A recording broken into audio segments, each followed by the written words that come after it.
සම්බුද්දස්ස නමෝ තස් භගවතු අරහතෝ සම්මා සම්බුද්දස්ස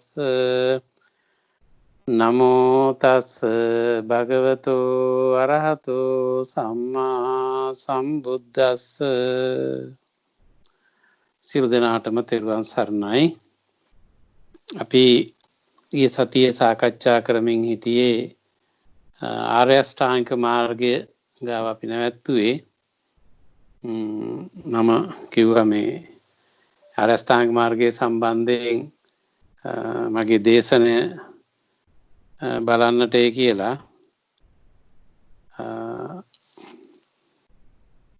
මම හිතන්නේ ඒක මොකක් අහලා තියෙන්න පුළුවන් මීට කලින්. ඒ දේශනයත් ඇහුවනම් ආර්ය අෂ්ටාංගික මාර්ගයේ සම්බන්ධයෙන් කිසියම් මූලික වැටහීමක් ඇති කරගන්න කාටත් පුළුවන් වෙනවා.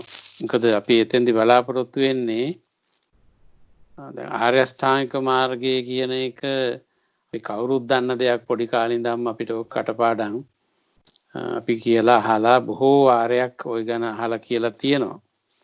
ඉතින් මධ්‍යම ප්‍රතිපදාව කියන එක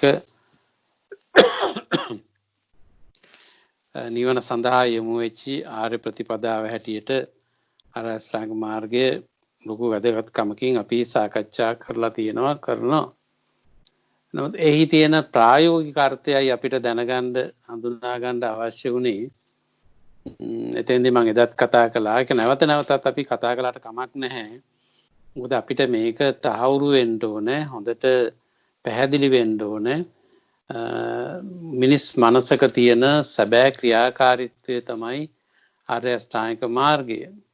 එතකොට මම එදත් කිව්වා අපි ඕනෑම කෙනෙකුගේ සිතක මේ අටවැදෑරුම් මාර්ගයේ තමයි ක්‍රියාත්මක වෙන්නේ. හොඳ කෙනා තුලත් නරක කෙනා තුලත්, බුද්ධිහීන තැනැත්තා, බුද්ධිමත් තැනැත්තා, නූගත් තැනැත්තා, උගත් තැනැත්තා, ඔය ඕනෑම කෙනෙක් තුල මේ අටවැදෑරුම් ක්‍රියාමාර්ගයේ තමයි මිනිස් මනසක ක්‍රියාත්මක වෙන්නේ. මනසක් පමණක් නෙමෙයි, ඔහුගේ සියලු ක්‍රියාවලීන් තුල මේ ක්‍රියාදාමේ ප්‍රොසෙස් එක තමයි සක්‍රීය වශයෙන් පවතින දේ කියලා අපි කතා කළා.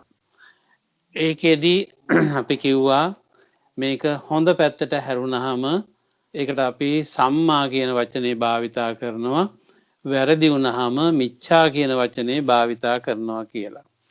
එතකොට මිච්ඡා දිට්ඨි, මිච්ඡා සංකප්ප, මිච්ඡා වාචා ওই විදිහට භාවිතා කරන්න පුළුවන්. අනිත් පැත්තෙන් සම්මා නිවැරදි වුණාම ඒක සම්මා දිට්ඨි, සම්මා සංකප්ප, වාචා වශයෙන් අපි කටපාඩම් කරගෙන තියෙන්නේ. ඒතර මෙතන තියෙන්නේ ප්‍රශ්නේ මේක සම්මා වෙනවද මිච්ඡා වෙනවද කියන ප්‍රශ්නයයි තියෙන්නේ. ප්‍රොසෙස් එක ක්‍රියාමාර්ගයේ කාට වුණත් පොදු ලක්ෂණ සහිත මේ අටවැදෑරුම් ක්‍රියාකාරීත්වය. ඒකතර මේක අටවැදෑරුම් කියලා කිව්වේ අපිට අරමුණු වන ඕනෑම කාරණයක් සම්බන්ධයෙන් අපි ඒක සම්බන්ධයෙන් අපේ මූලික හඳුනා ගැනීමක් ඇති වෙනවා, දැක්මක්, අපි ඒකට පිවිසීමක් ඇති වෙනවා. ඒ පිවිසීම වචන සමග මිශ්‍ර වෙනවා. අපි දැන් චින්තනයත් වචන ඇසුරු කරගෙනමනේ අපි කරන්නේ කොහොම වුණත්. එතකොට එක පැත්තකින් අපි ඒ විදිහට වචන සිත තුලත් මේ කටින් ඒවා පිට කිරීම තුලිනුත් වචන කියන එක අපි භාවිතයට ගන්නවා. ඒතර සිත ඇතුළෙත් අපි වචන හරහා චින්තනය කියන එක භාෂාව හා සම්බන්ධව ක්‍රියාත්මක වෙනවා. ඊළඟට ඒ ඇතිවන භාෂාත්මක සම්බන්ධතාවයේ තුලින් වචන වශයෙන් උත් අපි බාහිරට ප්‍රකාශ කරනවා. ඒතර කොයි විදිහට හෝ මේ වචන කියන එක අදිවචන පසද්දිය කියන එක අදිවචන කියන එක අපි භාවිතා වෙනවා කියන වචන දෙනවා අපි. ඒ හැම දෙයකටම හැම හඳුනා ගැනීමකටම වචන භාවිතයකින් තමයි අපි ඒක ග්‍රහණය කරගන්නේ, ඒක විශේෂ කරගන්නේ, ඒක අපිට සම්බන්ධ කරගන්නේ. ඒ නිසා අදිවචන සම්පස්සේ කියලා ඒකට අපි භාවිතා කරනවා. ඒ විදිහට වචන සම්බන්ධ වෙනවා. චින්තනයේ තුලත් කටින් පිට බාහිරට ප්‍රකාශ වෙන දේවල් වලින් දුනුත් ඒ වචන කියන එක භාවිතා වෙලා යන්නේ. එතකොට දිට්ටි සිතුවිලි වශයෙන් එතකොට ක්‍රියාත්මක වෙනවා. වචනත් භාවිතා වෙලා සම්මා දිට්ඨි සම්මා සංකප්ප හැටියට ඒකම වචන හැටියටත් භාවිතා වෙනවා වාචා. ඊළඟට අපේ ක්‍රියාවන් හා සම්බන්ධ වෙනවා. ඊළඟට ආජීවයේ දිවි පැවැත්මට අදාළ අපේ ආහාර පාන ඇඳුම් පැළඳුම් බේත් හේත් කියන දේවල් වල අවශ්‍යතාවයන් ඉෂ්ට කර ගැනීමේදී අපේ හිටගෙන ඉන්නවා ඉඳගෙන ඉන්නවා ඇවිදිනවා ගමන් කරනවා මේ නිදා ගන්නවා මේ කියන ඕනෑම ආකාරයක හැසිරීම් ක්‍රියාවලින් සමග අපි ක්‍රියාත්මක වෙන ඕනෑම භූමිකාවක් තුලත් මේ කියන එක ඔස්සේ ක්‍රියාත්මක වෙනවා සම්බන්ධ වෙනවා. ඊළඟට අපේ මානසික උත්සාහයක් ව්‍යායාමයක් කියන එක අර්ථයෙන් එනවා. ඒවා අපේ සිතේ සටහන් වෙනවා එකඟ වෙනවා තහවුරු වෙනවා. නැත්නම් ඒකට අදාළ ඇටෙන්ෂන් එක අවධානය අපේ ඇති වෙනවා සතිය හැටියට. ඊට පස්සේ ඒක හිතේ තහවුරු වෙනවා හිතේ සහතික වෙන ස්වභාවයකටපත් වෙනවා. එතකොට ඔය කියන අටවැදෑරුම් වූ ක්‍රියාමාර්ගය තමයි අපි ආර්ය අෂ්ටාංගික මාර්ගය කියලා කතා කළේ. ඒතර මේක සිතක අනිවාර්යයෙන්ම දිගින් දිගට යන ප්‍රොසෙස් එකක්. ඒක අපිට නවත්තන්න බෑ. දැන් දැකපු දේ අනුව සිතුවිලි එන එක නවත්තන්න බෑ. සිතුවිලි වලට වචන සම්බන්ධ වෙන එක හෝ වචන ප්‍රකාශ කරන එක නවත්තන්න බෑ. ඒක අපේ ක්‍රියාකාරකම් වලට අර හඳුනා ගැනීම සම්බන්ධ වීම වළක්වන්න බෑ. එතකොට ඒක ඔස්සේ අපේ මනස මෙහෙවීම කියන එක නවත්තන්න බෑ. ඒ අනුව අපි එක්තරා විදිහක මානසික එකඟතාවයකට ඒට අවධානය යොමු කිරීම කියන එක නවත්තන්න බෑ. ඒක ඔස්සේ අපේ සිතේ තහවුරුවක් ඇති වෙන එක නවත්තන්න බෑ. එතකොට මේ එකක්වත් භාගයට නවත්තන්න බෑ. මේ ප්‍රොසෙස් එක අනිවාර්යෙන්ම යනවා. අදාළ වෙන්නේ ඒක නිවැරදි වෙනවද වැරදි වෙනවද කියන එක විතරයි ප්‍රශ්නේ තියෙන්නේ. ඒ නිසා හරිද වෙනවද වැරදි වෙනවද ඒක යහපත් වෙනවද හානිකර වෙනවද කියන එක තමයි අදාළ ප්‍රශ්නේ බවට පත් වෙන්නේ.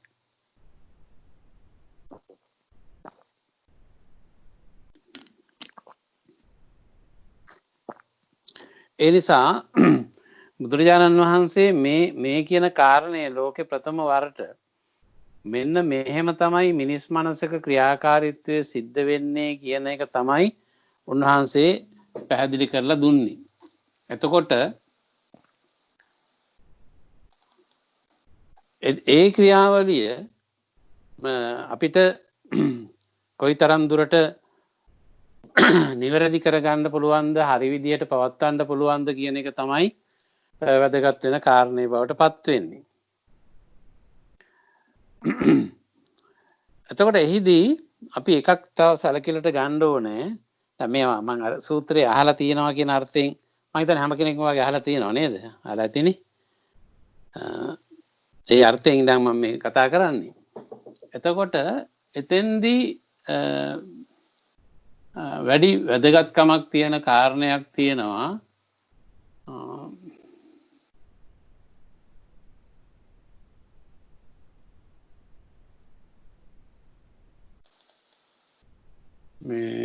ඒක තමයි වායාම කියන තැන. ඒ කියන්නේ දැන් අපි යම් කිසිවක් දෙස දකිනකොට ඇහෙනකොට දැනෙනකොට ඔය පංචේන්ද්‍රයන් තුලින් ඕනෑම අරමුණක් ගත්තාම ඒක අපේ මීට පෙර තිබුණු හඳුනා ගැනීම භූමිකාව කරගෙන ඒක පසුබිම කරගෙන ඒක බේස් එක කරගෙන අපි අර අලුතින් දකින දේ දකිනවා. දැක්කහම අපි ඒ දැකපු දේ ඔස්සේ අපේ සිතුවිලි ක්‍රියාත්මක වෙන එක අනිවාර්ය දෙයක්. ඒක සිද්ධ වෙනවාමයි. එතකොට එහෙම වුණාම ඒක වචන වලට සම්බන්ධ වෙලා ප්‍රකාශනයටපත් වීම සිද්ධ වෙනවාමයි. ඒක අපේ ක්‍රියාකාරකම් හා සම්බන්ධ වීම කියන එක ඒක සිද්ධ වෙනවාමයි. එතකොට ওই ටික ওই විදිහට යනකොට ඒක අපේ එදිනෙදා ජීවිත ක්‍රියාකාරීත්වය සමග සම්බන්ධ වීමත් සිද්ධ වෙනවා. එතකොට දැන් ප්‍රශ්නේ තියෙන්නේ වැදගත් තැනකට එන්නේ අපි සම්මා වායාම කියන තැන. දැන් ඇත්තටම මේ ක්‍රියාවලියේ ඇක්සස් පොයින්ට් එක තමයි වායාම කියන්නේ. ඒ කියන්නේ දැන් අර දිට්ඨි සංකප්ප වාචා කම්මන්ත ආජීව කියන ඒවා අපි හිතා කරන්න ඕනේ නැහැ. નિરાයාසයෙන්ම සිද්ධ වෙනවා. ඔය ප්‍රොසෙස් එකේ යනවා. අපි දැන් හිතපු දේ ඔස්සේ කල්පනා කරන ඔන්න මන් දැන් මේ අරමුණ ඔස්සේ දැන් මං හිතන්න පටන් ගන්නවා කියලා අපි කවුරුවත් එහෙම පටන් ගන්න නෑනේ. ඒ හිතපු එක මං වචන වලට සම්බන්ධ කරනවා වචනත් භාවිතා කරගෙනමයි මම හිතුවේ මේකට කියන නම මේක අතීතයේදී භාවිතා කළේ නෑ මේ නම මේක නිරුක්තිය මේ වචනේ හැදුනේ මෙහෙමයි මේක භාවිතාර්ථය මේකයි මේකේ සම්මත අර්ථය මේකයි සැඟවුණු අර්ථය මේකයි සම්මත අර්ථය මේකයි මේකේ මේකෙන් මතුවෙන මේ හැඟවිලා තියෙන අර්ථය මේකයි ඔහොම අපි එක එක වචනවල අර්ථකථන දෙනවානේ මේ එතකොට ඒවා අපිට වළක්වන්න බෑ ඒවා එහෙමම යනවා. එතකොට අපේ ක්‍රියාකාරකමට අර අපි දැකපු දේ හඳුනාගත්ත දේ ක්‍රියාකාරකමට සම්බන්ධ වීම ඒක අපේ අපි කඩේ යනකොට බඩු ගන්න යනකොට අපේ ව්‍යාපාරයක් කරනකොට ගනුදෙනුවක් කරනකොට ඒ හඳුනා ගැනීම සම්බන්ධ වෙන එක මේ අපිට නවත්තන්න බෑ. ඒක අපි කල්පනා කළත් නැතත් ඕනකමින් කළත් ඕනකමින් නොකළත් අනිවාර්යයෙන්ම ඒ ටික සම්බන්ධ වෙනවාමයි. නමුත් මෙතනදී මේ ගමනේ සම්මා වායාම කියන තැන සම්මා හෝ කවර ආකාරයක වායාම කියන තැන එතෙන්දි තමයි අපේ මනසේ සක්‍රීය තැනක් බවට පත් වෙන්නේ. ඒ කියන්නේ මේ ගත්ත අරමුණ ඔස්සේ අපි හරි ඒකේ වැරදි තියෙනවා නම් ඒක හරි විදියට අපි මතු කරගන්නවද? ඒක හරි විදියට නම් තියෙන්නේ ඒ හරි විදිය තවත් වැඩි දියුණු කරගන්නවද? ඒක වැරද්දක් නම් ඒ වැරද්ද අපි හඳුනාගෙන ඒක නූපදින්න අපි මතු නොවෙන්න අපි සැලකිලිමත් වෙනවද? ඒක මතු වෙච්ච වැරද්දක් නම් දැන් මතු වෙලා තියෙන එකක් නම් ඒක නැති වෙලා යන විදිහට අපි යටපත් වෙන විදිහට මනස මෙහෙවනවද කියන ඔය හතර ආකාරය සතර සම්‍යක් ප්‍රදාන. එතකොට නූපන්න කුසල් නූපද වීමට උපන්න කුසල් යටපත් කිරීමට නූපන් කුසල් ඇති කිරීමට උපන් කුසල් යටපත් කිරීමට කියන මේ සතර ආකාරයෙන් මේ කෙරෙහි දක්වන උත්සාහය තමයි සම්මා වායාම කියලා කියන්නේ. ඒතර ඊළඟ අවස්ථාව ඒ ඔස්සේ අපේ alertness එක අපේ සාවධාන බව කියන එක ඒකත් අපි හිතන්නේ නැතුව කරන දෙයක්. ඒක හිතන්න ඕනේ නැහැ. 아무තෙන් මම මේකට අවධානය යොමු කරන්න ඕනේ කියලා කරන්න ඕනේ නැහැ කරනවා. ඒ කරගත්ත එක ඔස්සේ අපේ මේ මානසික තහවුරුවක් ඇති වෙන එක මානසික හඳුනා ගැනීමක් ඇති වෙන එක සමාධියක් ඇති වෙන එක ඒක අමුතුවෙන් කියන්න දෙයක් නැහැ. අමුතුවෙන් ආයාසයෙන් බලන්න හිතන්න දෙයක් නැහැ. අනිවාර්යයෙන්ම හැදෙනවා සකස් වෙනවා. එතකොට එහෙමනම් මේකේ සක්‍රීය තැන මට ඉන්ටර්ෆියර් කරන්න වෙන්න පුළුවන් තැන මට අත ගහන්න පුළුවන් තැන මට සක්‍රීය වෙන්න පුළුවන් තැන කාර්යස්ථානය හැටියට තියෙන තැනක් තමයි මේ වායාම කියන තැන. ඔය අටම වැදගත් තමයි. අටම අනිවාර්යයෙන්ම එහි අනිවාර්ය අංග. මට මෙන්න මේ කැලෙන් හරහා යන්නේ නැහැ මං ඉතුරු 7 විතරයි මං තියාගන්නේ කියලා එහෙම කරන්න බෑ කාටවත්. ඒ කියන්නේ දිට්ඨි සංකප්ප වාචා කම්මන්ත ආජීවයම සති සමාධි වලදී මම මෙන්න මේ කැලල නෑ මේ 7 විතරයි මං මට අදාළ කරගන්නේ කියලා කාටවත් කියන්න බෑ. ඒක අනිවාර්යයෙන් මේ process එක යනවාමයි මේ 8 තුලින්. එතකොට නමුත් අපි හිතාමතා අපිට ඒවා පාලනය කරන්න බෑ ඒවා ඔස්සේ යන එක. ඒ ඉතුරු ටික. නමුත් මේ වායාම කියන එකේදී අපිට පුළුවන් අත ගන්න. අපිට පුළුවන් ඒකට බලපෑමක් කරන්න. ඒකෙදි මට පුළුවන් අර කිව්ව නූපන්න කුසල් නූපද වීමට උපන්න කුසල් යටපත් කිරීමට නූපන් කුසල් ඇති කිරීමට උපන් කුසල් වැඩි දියුණු කිරීමට කියන ඔය ෆෝමැට් එක ඔස්සේ අපිට අරමුණු වෙච්ච කාරණේ සම්බන්ධයෙන් කිසියම් ආකාරයක බල ගැන්වීමක් වැඩි දියුණු කිරීමක් කරන්න අපිට ඕන කෙනෙකුට හැකියාව තියෙනවා.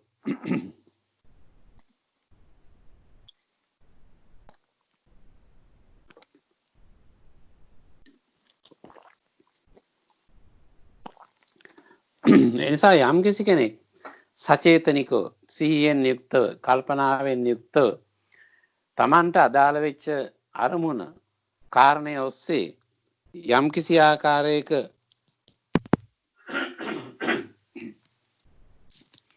මෙහෙවීමක් කරන්න අවශ්‍ය නම් ඒ සම්බන්ධව යම් කිසි වෙනසක් කරන්න අවශ්‍ය නම් එතෙන්දී මේ වායාම කියන එක ඔස්සේ එයාට පුළුවන් ඒ ආපු කාරණය නිමිත්ත අරමුණ කිසියම් ආකාරයක බලගැන්වීමක් ශක්තිම අපිට හොඳ කරගන්නනේ ඕනේ. වැරදි පැත්තට අමීරි පැත්තට සාවද්‍ය පැත්තට යොමු කරන්න අකුසල පැත්තට යොමු කරන්න නෙමෙයිනේ. අපි දැන් අපිට අපේ ව්‍යායාමයේ අපේ උත්සාහය හොඳ පැත්තට ගන්නනේ. ඒතර ඒක හොඳ පැත්තට ගැනීමට අදාළ වූ දේවල් කරන්න පුළුවන් තැනක් තමයි මේ කියන තැන. එතකොට එතෙන්දී යම් කිසි කෙනෙකුට ඒ විදිහට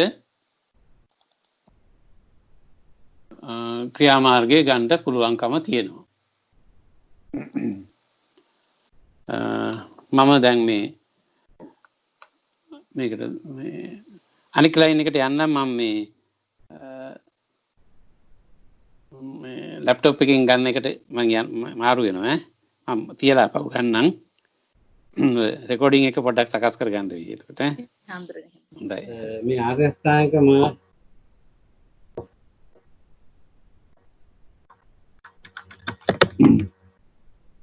වායාම කියන එක මේ ආර්ය අෂ්ටාංගික මාර්ගයේ වැදගත් තැනක්. අපිට වමනාවෙන් එතෙන්ට සම්බන්ධ වෙලා ඒක වෙනස් කරන්න පුළුවන් තැනක් බවට පත් වෙන්නේ මේ වායාම කියන තැන කියලා. අනිත් තැන් નિરાයාසයෙන්ම ඉස්සරහට ගමන් කරනවා. අපි කැමති වුණත් අකමැති වුණත් දැනගෙන හිටියත් නොදැනගෙන හිටියත් ඔය අට ඔස්සේ යනවා. වායාම ඔස්සේ යනවා අනිවාර්යෙන්. නමුත් වායාම කියන තැනදී අපිට අවශ්‍ය නම් යම් කිසි කෙනෙක් සිතාමතා එයාට පුළුවන් අවශ්‍ය චේන්ජ් එකක් වෙනසක් එතන කරන්න. ඒක හරි විදිහට කරන්න අවශ්‍ය නම් යම් කිසි කෙනෙකුට ඒ වෙනස කරගන්න එතන පුළුවන්. අපි සාවධානව හිටියේ නැත්නම් නොසලකිලිමත් වුණොත් එහෙම ඒ යන ප්‍රොසෙස් එක ඒ විදිහටම යනවා. ලොකු වෙනසක් එතකොට වෙන්නේ නැහැ. මම අර දේශනාවලදී පැහැදිලි කළා ආර්ය අෂ්ටාංග මාර්ගයේ ස්වභාවය තමයි මේක 8ක් කිව්වට 8න් ඉවර වෙන්නේ නැහැ. මේක දසවැදෑරුම් කියලා 10ක් තියෙනවා කියලා. එතෙන්දි වෙන්නේ සම්මා සමාධි වලට ගිහිල්ලා ඒ තාවුරු වෙච්ච හඳුනා ගැනීම, ඒ process වෙච්ච හඳුනා ගැනීම තව බල ගැනීමක් සිද්ධ වෙනවා. එතකොට අපි මේ process එක ඔස්සේ සංවර්ධනාත්මක අවධියකට ගිහිල්ලානේ තියෙන්නේ. එතකොට සම්මා ඥාන කියන තව ටිකක් අර වැඩි වීමක්. අපි උදාහරණයක් මම ඒකේ දැක්කුවා දේශනාවේදී අපි 7 පන්තියට ගියා නම් යම්කිසි ළමයෙක් ජනවාරි මාසේ ඉඳන් දෙසැම්බර් මාසේ වෙනකන් ඒ ළමයා ඉගෙනගෙන 7 පන්තියේ දෙසැම්බර් මාසයේ තියපු විභාගෙන් එයා ගත්ත ලකුණු මත 8 පන්තියට යනවා ඊළඟ අවුරුද්දේදී.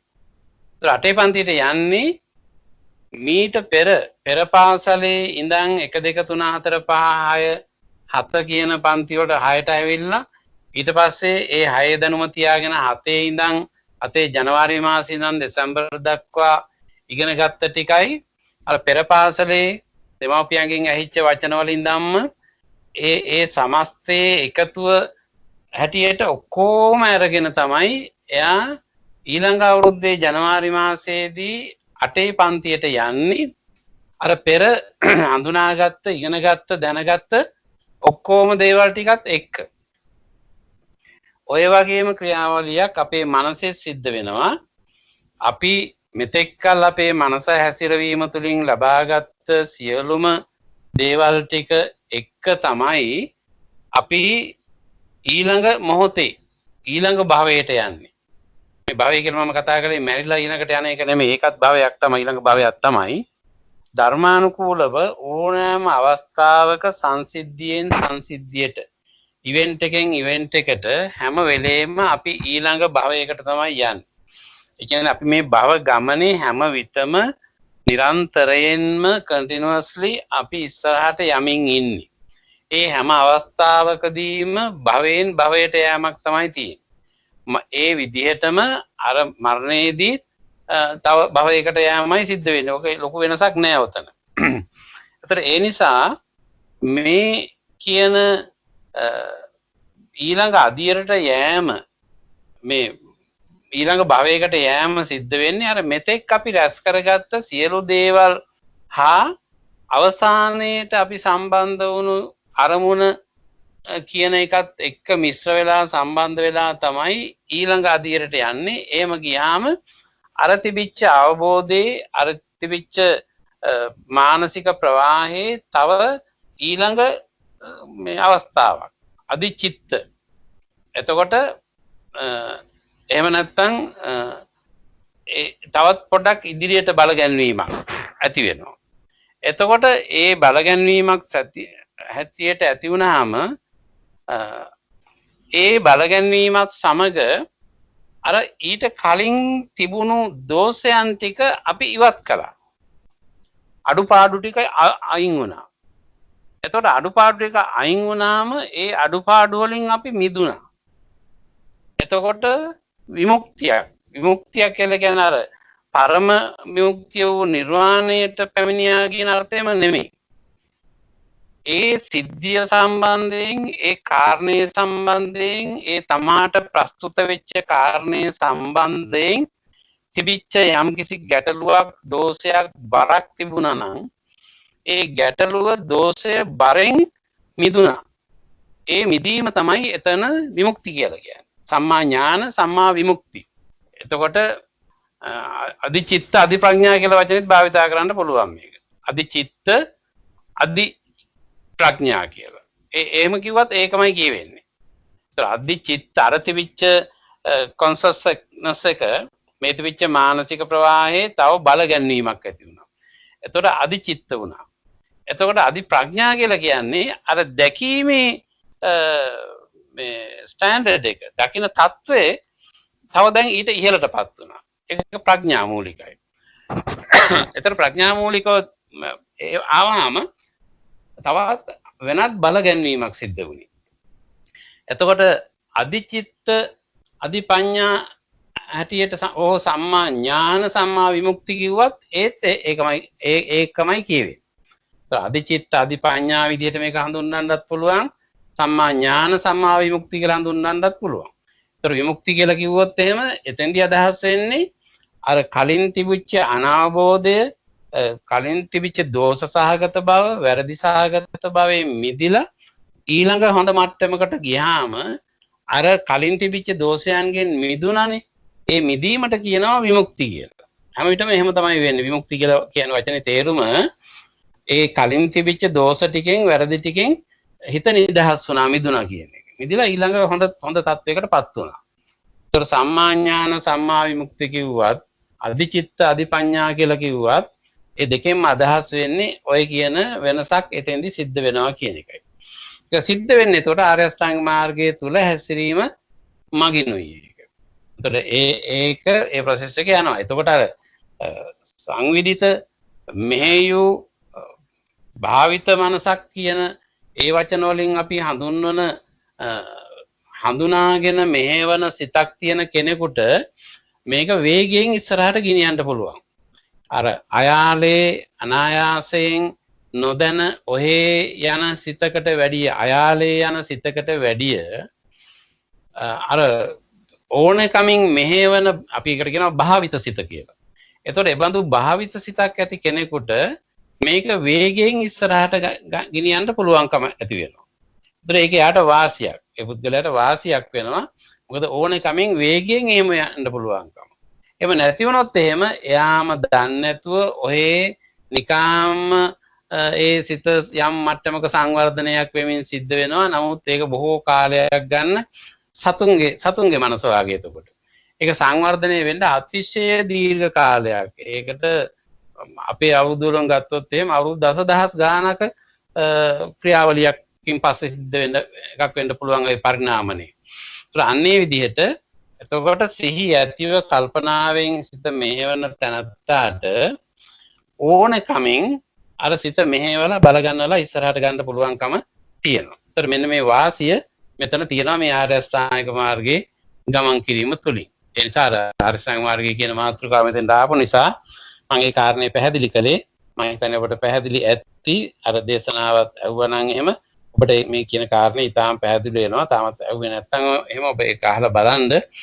මේක මේ මං කියපු දේශනාවකින් තමයි නැවත නැවත අහන්න කියනවා නෙමෙයි. මොකද මට දැනෙනවා ඒක ඔබ ඇහුවොත් ඒක යම් කිසි පැහැදිලි නිරවුල් අවබෝධයක් කරා එන්න පුළුවන් කියලා. ඒ අවබෝධය හරි වටිනවා අපිට මේ ධර්ම මාර්ගයේදී. සැබෑවටම ආර්ය අෂ්ටාංගික මාර්ගය කියන්නේ මොකක්ද කියන එක හඳුනා ගැනීමක් හොඳට ඇති වුණොත් ඒ මොකද මේ වචන වලින් අපි අර කියන මේ දිට්ඨි සංකප්ප වාචා කම්මන්තා ජීවායම සති සමාධි කියලා කිව්වට අපිට එහෙම අදහසක් එන්නේ අපේ හිතවලට. මොකද්ද මේකේ සිද්ධ වෙන්නේ කියන එක. ඒතර ඒක සැබෑවටම මොකද්ද මේ තුල ඇතිවන process එක, ක්‍රියාමාර්ගය, ටෙක්නික් එක, යාන්ත්‍රණය මොකද්ද කියලා හඳුනාගත්තොත් තමයි ඒක අපිට හොඳට වැටහෙන්නේ. මොකද ගැටලුවක් ප්‍රශ්නයක් එහෙම තියෙනවා නම් අහන්න පුළුවන්.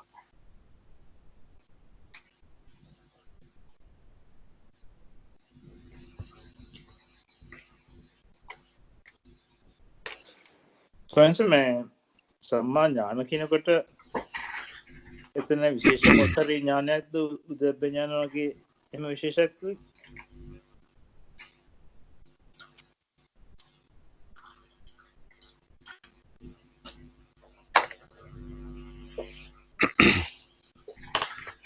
හොඳයි. ඊළඟට අහනවා මේ විශාක කියන මේ ගෘහපතියා තමදිනා භික්ෂුන් වහන්සේගෙන්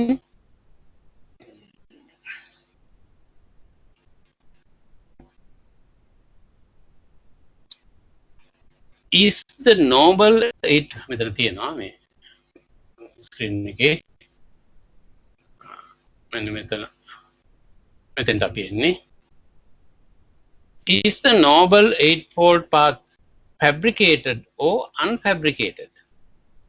එතකොට විසාක කියන ප්‍රපතියා තමදිනා භික්ෂුන් වහන්සේගෙන් අහනවා මේ ආර්ය අෂ්ටාංගික මාර්ගය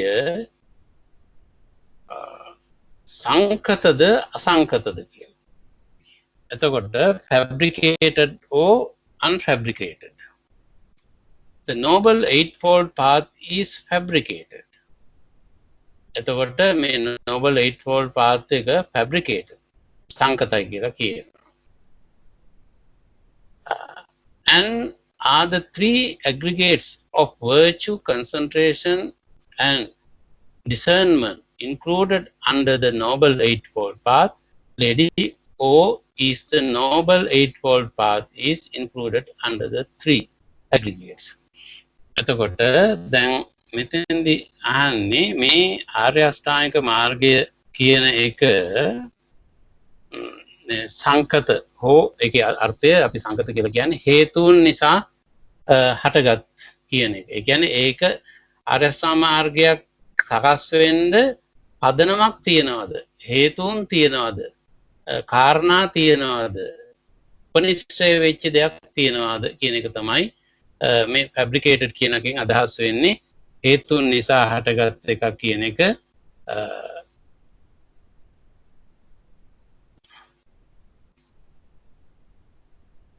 සංකත හෝ අසංකත කියලා අහන්නේ.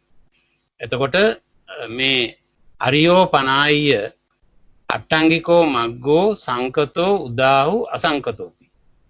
මේ ආර්ය අෂ්ටාංගික මාර්ගයේ සංකතද එහෙම නැත්නම් අසංකතද කියලා අහන්නේ.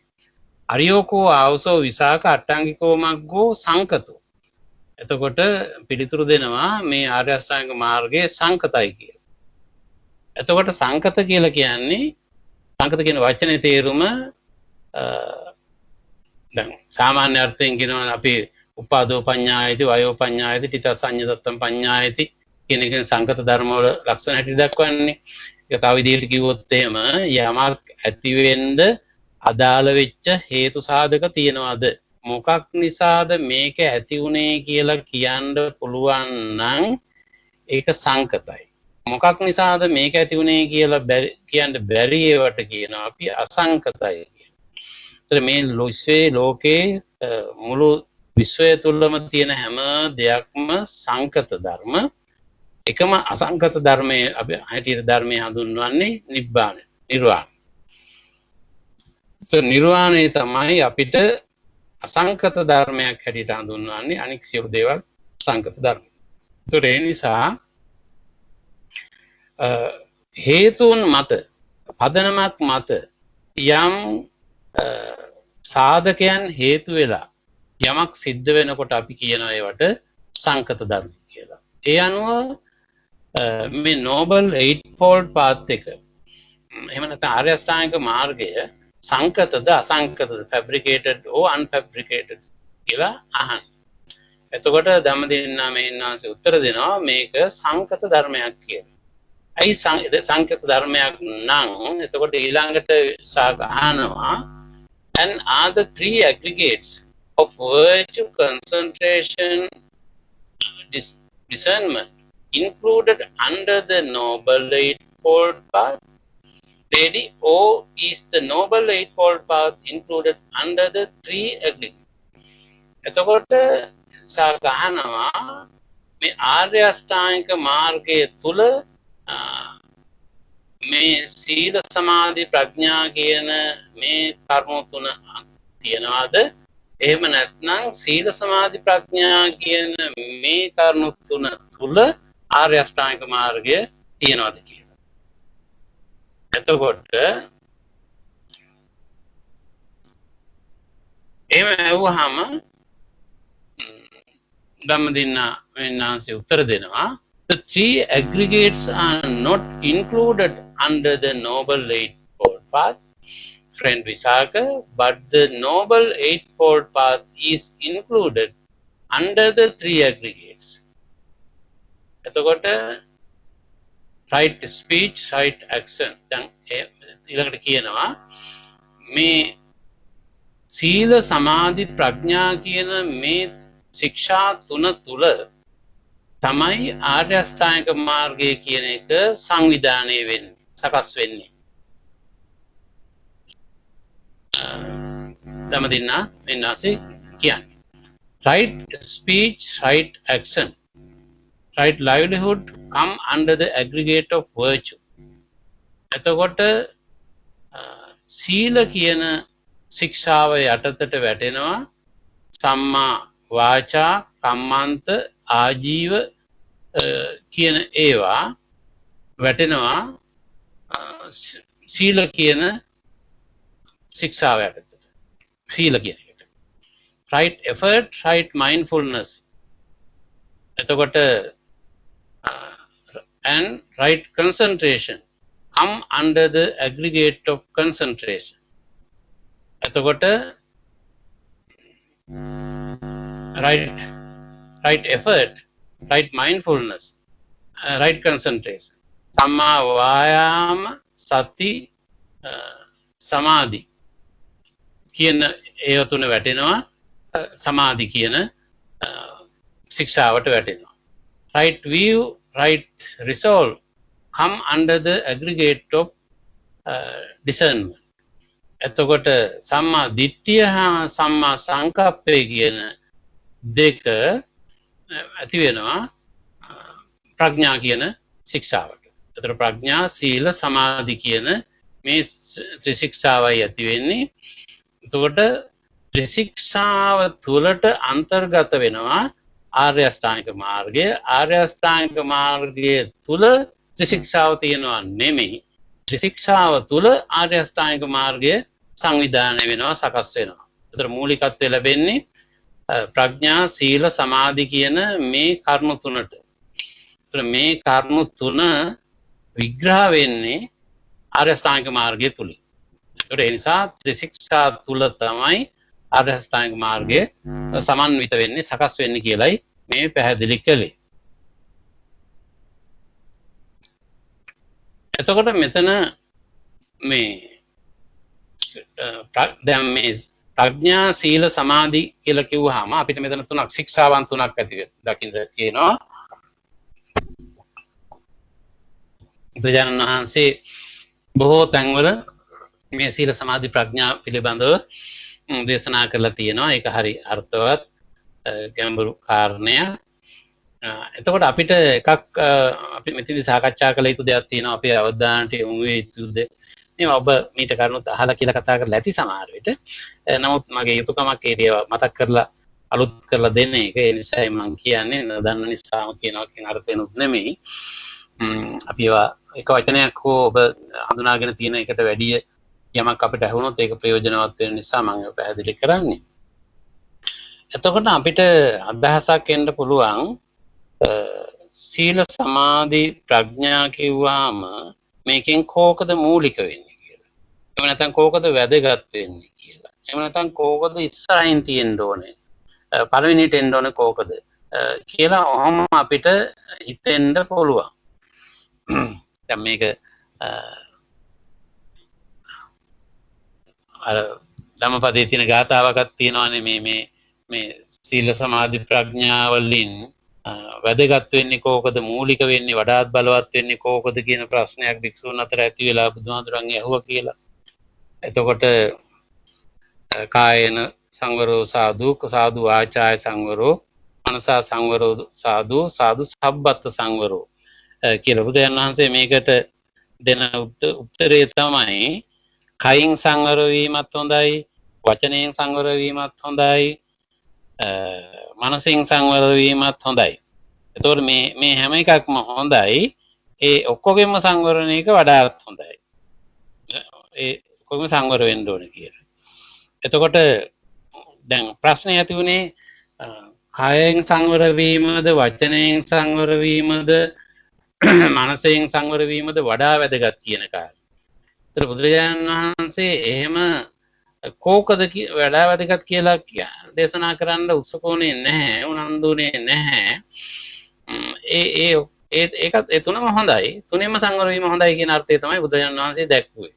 ඒ මොකද අපිට මේක එකපාරටම වෙන් කරලා පැහැදිලිව ඉරක් ගහලා පෙන්වන්න බෑ.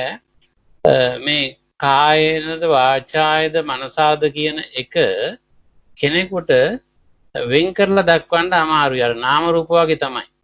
නාම කිව්වා නාම තියෙන රූප තියෙන්න ඕන, රූප තියෙන නාම තියෙන්න. නාම නැතුව රූපත් නැහැ, රූප නැතුව නාමත් නැහැ. ඒකට ඒ වගේ මේ කියන සීල සමාධි ප්‍රඥා කියන ඒවා. ඒතකොට සීලයේ තියෙන තැන සමාධිය තියෙන්න ඕනේ. සමාධිය තියෙන සීලයේ තියෙන තැන ප්‍රඥාව තියෙන්න ඕනේ. ඒතර ප්‍රඥාව තිබුණොත් තමයි සීලය පිහිටන්න පුළුවන් වෙන්නේ. ප්‍රඥාව තියෙනවා තමයි සමාධිය පිහිටන්න පුළුවන් වෙන්නේ. ඒතර සමාධිය ආබද්ධයි සීලය කියන එක, සීලය ආබද්ධයි ප්‍රඥාව කියන එක, ප්‍රඥාව කියන එක බද්ධයි සීලය කියන එක. මෙහෙම මේ තුනම අර ට්‍රයිපොඩ් එකක් වාගේ, කකුල් තුනේ කනප්පුවක් වාගේ එකිනෙකට ප්‍රතිබද්ධ සම්බන්ධ දේවල්. මෙන්න මේක තමයි තියෙන්න ඕනේ. දැන් අපිට මෙන්න කකුල් තුනේ කනප්පුවක මෙන්න මේ කකුල තමයි වැදගත් කියලා කියන්න බෑනේ. කකුල් දෙකක් තිබුණොත් හිටවල තියන්න බෑ, වැටෙනවාමයි. එතකොට ඒ කකුල් තුන පෙන්නලා මෙන්න මේ කකුල තමයි වැදගත් කියලා කාටවත් කියන්න බෑ. එක කකුලක් අයින් වෙච්ච ගමන්ම ඒ පැවැත්ම බිඳ වැටෙනවා. ඒක පවත්වන්න බැරි වෙනවා. ඒ වගේ තමයි සීල සමාධි ප්‍රඥා කියන එකත්.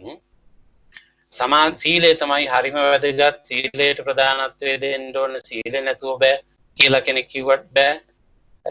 සමාධිය තමයි වැදගත් වෙන්නේ. සමාධිය නැතුව මුකුත්ම කරන්න බෑ. සමාධිය අත්‍යවශ්‍යයි කියලා කෙනෙක් කියන්න පුළුවන්. ප්‍රඥාව නැතුව බෑ. ප්‍රඥාව තමයි වැදගත්. ප්‍රඥාවට තමයි මූලිකත්වය දෙන්න ඕනේ. ඒක නැතුව මුකුත්ම කරලා වැඩක් නැහැ. නිවන් දකින්න තියෙන ප්‍රඥාවෙන් තමයි ඔහොම නොයෙක් ඒවා කියන්න පුළුවන්. එහෙම කිව්වට මේ තුනම එකිනෙකට ප්‍රතිබද්ධ සම්බන්ධ දේවල්. එතකොට ඒ නිසා ඒවා එකිනෙකට බැඳිලා තියෙන්නේ. ලින්ක් වෙලා තියෙන්නේ. ඉන්ටර්කනෙක්ටඩ් වෙලා තියෙන්නේ. එතකොට ඒ නිසා සීල සමාධි ප්‍රඥා කියන මේ තුනම අත්‍යවශ්‍යයි. ඊටාම වැදගත්. එකක් පරයා අනික වැදගත් වෙනවා හෝ ඒකට වඩා මේක දුර්වලයි මේක හොඳයි කියලා කියන්න බැරි වර්ගයේ සම්බන්ධතා තුනක්. ඒ නිසා එකට වෙලිලා තියෙන එකට ගැට ගැහිලා තියෙන කරුණු තුනක් තමයි සීල සමාධි ප්‍රඥා. ඒ තුන තුල තමයි ආර්ය අෂ්ටාංග මාර්ගය සංවිධානය වෙන්නේ. ඒ නිසාම ආර්ය අෂ්ටාංග මාර්ගයේ අපිට මෙන්න මේ අංගය හෝ මේ අංග දෙක තමයි වැදගත්, මේක තමයි වැදගත් නැත්තේ, මේක තමයි වැඩි වැදගත් කියලා එහෙම වෙන් කරලා එකක්වත් පෙන්වන්න බෑ. අටම අත්‍යවශ්‍යයි, අටම තියෙන්න ඕනේ. සීල සමාධි ප්‍රඥා කියන තුන අනිවාර්යයෙන්ම තියෙන්න ඕනේ. වගේම ආර්ය අෂ්ටාංග මාර්ගයත් අටම අනිවාර්යෙන් තියෙන්න ඕනේ. එකක්වත් වැඩියෙන් වැදගත් වැඩියෙන් අඩුවෙන් වැදගත් කියලා වෙන් කරන්න එහෙම බෑ. අටම අත්‍යවශ්‍යයි. ඒතර මම අර කලින් කියපු කාරණේ සම්මා වායාම කියන එක පිළිබඳව මම විශේෂ කරලා දැක්ුවේ ඒක වටිනාකම අඩු වැඩි කියන වෙනවා කියන අර්ථයෙන් නෙමෙයි. එතන තමයි අපට ඉන්ටර්ෆියර් වෙන්න පුළුවන් තැන. අනික් එක ප්‍රොසෙස් එකක් හැටියට යනවා ඉස්සරහට. ඒ එකකදීවත් අපිට ඕනකමින් අතපොවන්න බෑ. මෙන්න මෙතන මම වෙනස් කරනවා කියලා අතපොවන්න බෑ. මම දැන් හොඳ දිට්ඨියක් ඇති කරගෙන තමයි බලන්නේ කියලා කෙනෙකුට බලන්න බෑ. එතෙක් ඒවන විට එයාගෙන තිබුණු හඳුනා ගැනීමේ ශක්තිය පදනම් කරගෙන ඒක භාවිතා කරලා තමයි එයා එතෙන්දී ඒක බලන්නේ. එයාට හොඳින් බලන්න ඕනේ වුණා කියලා 아무තුවෙන් ඒක බලන්න බෑ. ඒ වන විට සංවිධානය වෙලා තියෙන සකස් වෙලා තියෙන සමස්තය තුල ඉඳගෙන තමයි එයා අලුතින් දැකපු පුද්ගලයා, සත්වයා, ගහකොළ, වස්තුව, සිද්ධිය මොකක් හරි එකක් දකින්නේ. එතෙක් පදනම් වෙච්ච සමස්ත සංවිධානයේ තුල මිස එයාට මම මේක හොඳට බලන්න ඕනේ කියලා හිතලා හොඳට බලන්න බෑ. හොඳට තේරුම් ගන්න ඕන තැනක් ඒක. අර මම දේශනාවෙත් පැහැදිලි කළේ ඒක. මට ඕනේ වුණා කියලා මම නැවත නැවතත් කියන්නේ මේවා වැදගත් නිසා මට ඕනේ වුණා කියලා B කියන සංසිද්ධිය, පුද්ගලයා, වස්තුව, දේහෝ සංසිද්ධිය, ඉවෙන්ට් එක මොකක් හරි ඒක දැන් මම මේක දේ හොඳට බලන්න ඕනේ කියලා එහෙම බලන්න බෑ. ඒ වන විට එයා ගොඩනගාගෙන තියෙන සමස්ත හඳුනා ගැනීම, සමස්ත හඳුනා ගැනීමේ ශක්තිය, එයාගේ කේපබිලිටි එක, එයාගේ බෑග්ග්‍රවුන්ඩ් එක, එයාගේ ප්‍රීවියස් එක්ස්පීරියන්සස් මේ ටික පදනම් වෙලා තමයි එයා ඒක දෙහි B කියන සංසිද්ධිය දෙස බලන්නේ. මම දැන් හොඳට බලන්න ඕනේ මේක දෙහි කියලා අමුතුවෙන් එයාට බලන්න බෑ. ඇයි? අර මෙතෙක් සංවිධානය වෙලා තියෙන, සකස් වෙලා තියෙන සමස්තයේ එකතුවනේ දැන් මේ තියෙන්නේ. ඒක එයාට නිකන් අමුවට වැඩි කරන්න බෑ. දැන් එයා අර අටවැදෑරුම් ප්‍රොසෙස් එකේ ආර්ය අෂ්ටාංගික මාර්ගයේ දැන් තව වාරයක් ගමන් කළොත් අන්න දැන් ඊට පස්සේ ලැබෙන අවස්ථාවේදී එයා පෙරට වඩා වැඩි හඳුනා ගැනීමේ ශක්තියකින්, වටිනාකමකින් යුක්තව අර සිද්ධිය දෙස බලන්න පුළුවන්. ඒක බලන්න පුළුවන් අතරමැදි තැන තමයි අර සම්මා වායාම කියපු තැනදී එයාට සිත යොදවලා අර අදාළ වෙච්ච, ප්‍රස්තුත වෙච්ච කාරණේ සම්බන්ධයෙන් තව විග්‍රහාත්මකව, තව අවශ්‍ය විදියට අර අකුසල් නූපදින විදියට, කුසල් උපදින විදියට, අකුසල් යටපත් වෙන විදියට, කුසල් වැඩි දියුණු වෙන විදියට අරක ඒ සම්බන්ධයෙන් එයාට එතෙන්දී උත්සාහයක් ගන්න පුළුවන්. ඒ උත්සාහය සාර්ථක වුණොත් වැඩි බලගැන්වීමකින් සහිතව ඒ කියන ඉවෙන්ට් එක, ඒ සිද්ධිය, ඒ පුද්ගලයා, වස්තුව, දේ පිළිබඳව දැන් මනා හඳුනා ගැනීමකින් යුක්තව ඉස්සරහට යන්න පුළුවන්කමක් ලැබෙනවා. එතකොට ඒ නිසා මේ කියන සීල සමාධි ප්‍රඥා කියන මේ ඇග්‍රිගේට්ස්, මේ තියෙන ශික්ෂාවන් සියල්ල වැදගත්. එකක්වත් අඩු වැඩි වෙන්නේ නැහැ වටිනාකමෙන්. ඒ තුනම අවශ්‍යයි. ඒ තුනෙන්ම සමාන වගකීමක්, සම්බන්ධතාවයක්, උදව්වක්, උපකාරයක් ඒ සිද්ධිය, ඒ අරමුණ, ඔබ්ජෙක්ට් එක සම්බන්ධයෙන් ලැබෙනවා, තියෙනවා. ඒක බලගැන්වීමක් සම්මා වායාම තුළින් සිද්ධ වෙලා ඉදිරියට තව ඉස්සරහට යන්න පුළුවන්. ඔය විදිහට තමයි වෙන්නේ. ඒ නිසා මේ ත්‍රිශික්ෂා තුළ තමයි ආර්ය අෂ්ටාංගික මාර්ගය කියන එක සංග්‍රහිත, සකස් වෙන්නේ, සංවිධානය වෙන්නේ, ෆෝමැට් වෙන්නේ ඒ විදිහටයි. කියන්න දෙයක් අදහසක් එහෙමකුත් තියනවද?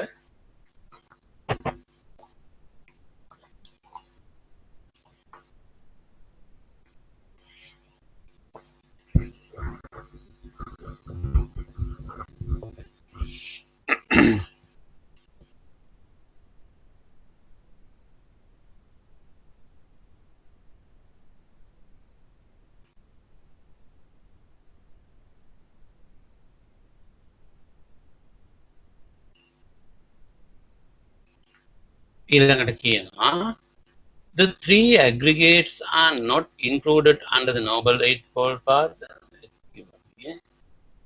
Right speech is all come under the aggregate of discernment. Now, what is concentration, lady? What qualities are its themes? What qualities are its requisites? And what is the development? එතකොට ඊළඟට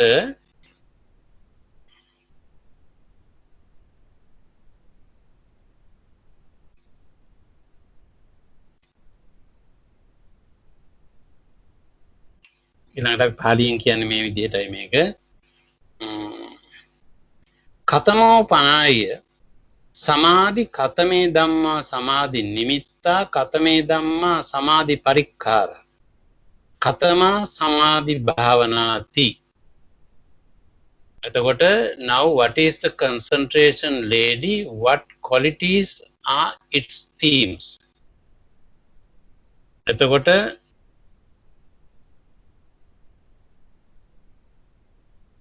කතමේ ධම්මා සමාධි නිමිත්තා කතමේ ධම්මා සමාධි පරික්ඛාරා කතමේ ධම්මා සමාධි භාවනා what qualities are its themes, what qualities are its requisites, and what is its development.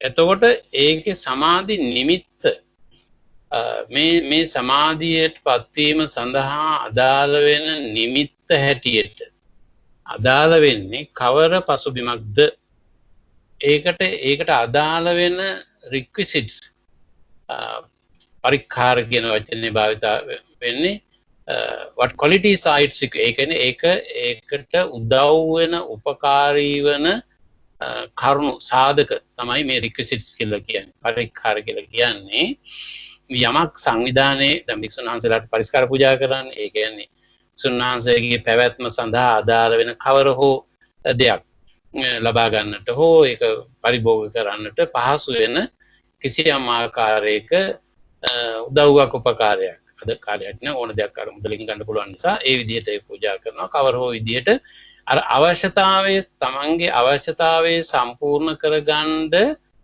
පුළුවන් වෙන විදිහේ උපකාරක ධර්මයක් උපකාරක දෙයක් නේ එතකොට පරිස්කාර කියලා කියන්නේ උපකාර වෙන දේවල් requisites කියලා කියන්නේ එතකොට and what is its development ඒකේ වැඩිම භාවනාව මොකද්ද එතකොට මේ concentration කියන එක සමාධි කියන එක සමාධිය කියන එකේට නිමිත්ත වෙන්නේ මොකද්ද ඒකට අදාළ වෙන උදව්පකාරක ධර්ම මොනවද ඒකේ සංවර්ධනයක් ඒකේ දියුණුවක් ඇති වෙන්නේ කොහොමද කියලා විසාක ඊළඟට අහන්නේ singleness of mind is concentration friend Visaka the four establishing of mindfulness are the themes the four right exertions are its requisites and any cultivation, development and pursuit of these qualities is its development. Then on Dhammadinna Vinanse Padrikarna singleness of mind of concentration, friend Visaka. Yoko also Visaka Chittasa Ekaggata Ayang Samadhi. චත්තාරෝ සතිපට්ඨාන සමාධි නිමිත්තා චත්තාරෝ සම්පදාන සමාධි පරික්ඛාරා යා තේසං ඒව ධම්මානං ආසේවන භාවනා බහුලීකම්මං අයං එත්ත සමාධි භාවනාති එතකොට ධම්මදින්න භික්ෂුන් වහන්සේ පැහැදිලි කරනවා චිත්තස්ස ඒකාග්‍රතා අයං සමාධි samadhi singleness of mind is concentration friend Visa එතකොට මෙතෙන්දී අපි මෙන්න මේකත් දැන් ඔබ මේක දන්නවා මම හිත මේ වෙන විට ඔබ හඳුනාගෙන තියෙන්නේ singleness of mind is concentration friend Visa ehlu Visakeni මේ singleness of mind එතකොට ඒ කියන්නේ දැන් අපි යම්කිසි අරමුණක් නිමිත්තක් ආවනේ. ඒ නිමිත්ත අපි කියමුකෝ ඉන්සිඩන්ට් එකක් අපි සිද්ධ මේ ඕන එකක් ගන්න පුළුවන්. එතකොට ඒක පුද්ගලයෙක් වෙන්න පුළුවන්, සත්වයෙක් වෙන්න පුළුවන්, වස්තුවක් වෙන්න පුළුවන්, ද්‍රව්‍යයක් වෙන්න පුළුවන්, කිසියම් සංසිද්ධියක් වෙන්න පුළුවන්, අවස්ථාවක් වෙන්න පුළුවන්. ඕනම එකක් මේකට අයිති. එතකොට මේ කවර හෝ දෙයක් සම්බන්ධයෙන් ඇතිවන සිංගල්නස් ඔෆ් මයින්ඩ්. ඒ කියන්නේ ඒ කාරණය සම්බන්ධයෙන් දෙගිඩියාවක් නැතුව අපිට ඒක පිළිබඳව සිත යොදන්න පුළුවන් නම් ද්වේතාවයක් නැතුව ඒකග්ගතාවයකින් යුක්තව. දැන් ඒකග්ගතා කියන වචනයට විරුද්ධ වචනය තමයි ව්‍යග්ගතා කියන්නේ. ව්‍යග්ගතා කියන්නේ කොන් දෙකක් තියෙනවා. සර්පෙක් දිව එළියට දැම්මහම දිව දෙකක් නටනවනේ, එහාට මෙහාට යනවනේ. එතකොට ඒක ව්‍යග්ගතාවය. ඒකග්ගතාවය කියන්නේ දැන් වෙන සතෙක් දිව එළියට දැම්මහම එක කොනයිනේ තියෙන්නේ, එකයිනේ තියෙන්නේ, දිව එක දිවයිනේ තියෙන්නේ. මොකෙක් එහෙම දිව එළියට දැම්මහම එතකොට ඒකග්ගතාවයක් තියෙනවා. එතකොට ව්‍යග්ගතාවය කියන්නේ දෙපැත්තකට බෙදලා යන්න පුළුවන්. හෝ දෙපැත්තකට හෝ කීපයකට. ඒකග්ගතාවය කියන්නේ එක අන්තයක්, එක උලක්, එක අයින තමයි, එක අගක් තමයි තියෙන්නේ. එක අගක් තිබීම නිසා ඒකට කියනවා ඒකග්ගතාවය. එක අගක් තිබීම කියන සම්බන්ධය. එතකොට අර එක අගක් තිබීම හා සමානයි යම් දෙයක්, වස්තුවක්, පුද්ගලයෙක්, යම් නිමිත්තක්, අරමුණක් ආවහම ඒක සම්බන්ධයෙන් තියෙන එකඟතාවය, ඒකග්ගතාවය, එක අගක් තිබීම, එක හඳුනා ගැනීමක් තිබීම. ඒ හඳුනා ගැනීම පැහැදිලි නම්, නිවැරදි නම්, හරිනම් අපි අන්නේ කෙරෙහි අපේ සිත පැවැත්වීම තමයි සිංගල්නස් ඔෆ් මයින්ඩ් කියන එක. ඒක තමයි අපේ කන්සන්ට්‍රේෂන් එක, සමාධිය කියලා කියන්නේ ඒ සිංගල්නස් එක. එතකොට ඒකට ඒ සඳහා the four establishing of mindfulness are the themes. එතකොට ඒක establish වෙන්නේ කොහොමද? for establishing of mindfulness are the themes. ඒක එතකොට නිමිත්ත වෙන්නේ, හේතුව වෙන්නේ චත්තාරෝ සතිපට්ඨාන. එතකොට කායानुපස්සනාව, වේදනානුපස්සනාව, චිත්තානුපස්සනාව, ධම්මානුපස්සනාව කියන මේ කැටගරිස් 4 ඔස්සේ කවර හෝ සංසිද්ධියක්, කවර හෝ දෙයක්, අරමුණක් මෙනෙහි කරගෙන ඒ ඔස්සේ සිත යෙදෙව්වොත් ඒ යෙදවීම තුලින් තමයි මේකේ නිමිත්ත කියන එක, එහෙම නැත්නම් ඒ සිත එකඟතාවයට පත්වෙනට අවශ්‍ය වන ඒකාග්‍රතාවය ලැබෙන්නේ මේ කියන සතිපට්ඨාන 4 සිහිය පැවැත්විය හැකි ශේත්‍ර 4 ඔස්සේ සිතක් මෙහෙව්වොත්, ඉදිරියට ගෙනිච්චොත් තමයි ඒක පිළිබඳව නිමිත්තක් අපිට ලබා ගන්න පුළුවන්කම ලැබෙන්නේ. The four establishing of mindfulness are these themes. The four right exertions are its requisites. එතකොට 4 සම්‍යක් ප්‍රදාන තමයි මේකට තියෙන සමාධි පරිස්කාර. කියන්නේ සමාධියක් ඇති වෙන්න අවශ්‍ය වෙන උදව් වෙන උපකාරක ධර්ම 4ක් තියෙනවා. මේ 4 සම්‍යක් ප්‍රදාන කියන කරුණු 4. කරුණුත් මම සඳහන් කළා. නූපන් අකුසල් නූපද වීමට, උපන් කුසල් යටපත් කිරීමට, නූපන් කුසල් ඉපදවීමට, උපන් කුසල් වැඩි දියුණු කිරීමට කියන මේ කරුණු 4 ඔස්සේ සිතක් මෙහෙවනකොට ඒක තමයි මේ සමාධිය ඇති වෙන. අර අපි කලින් කිව්ව විදිහේ යම් දෙයක්, වස්තුවක්, සිද්ධියක් සම්බන්ධයෙන් කිසියම් පැහැදිලි එකඟතාවයකට පත් වෙන්නට අවශ්‍ය වන පරිස්කාර, requisites, අදාළ වෙන සාධක, උපකාරක ධර්ම බවට පත් වෙන්නේ මේ කියන 4 සම්‍යක් ප්‍රදාන ඔස්සේ ඒ සිත වැඩිවීමෙන් තමයි ඒක සිද්ධ වෙන්නේ. ඒක තමයි ඒකට උදව් වෙන උපකාරක වෙන ධර්මය. And any cultivation, development and pursuit of these qualities is its development. එතකොට මේ කියන 4ම ඒ ඔස්සේ සිත දියුණු කළාම වැඩිවීමකට ලක් කළාම ඒක සම්බන්ධයෙන් ව්‍යවෘත වුණාම ඒ කියන සුදුසුකම් තුලින් තමයි ඒක දියුණුවක් කියන එකක් සැලකෙන්නේ වැඩි දියුණුවක් සාර්ථකත්වයක් සම්පූර්ණ වීමක් බවට පත් වෙන්නේ ඒ ඔස්සේ සිත වැඩිම තුලින් මෙහෙවීම තුලින් ඔය කියන කරුණ ඔස්සේම සිත වැඩිම තුලින් තමයි ඒක සිද්ධ වෙන්නේ.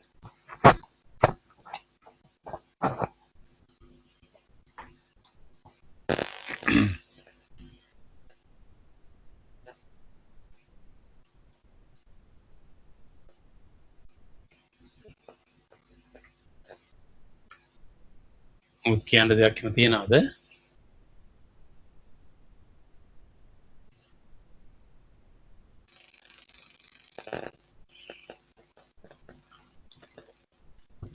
ඊළඟට කියනවා now lady what are fabrications? එතකොට විසාක අහනවා කතිපනාය සංකාරෝ. එතකොට මේ සංකාර කියලා කියන්නේ මොනවද කියලා අහනවා.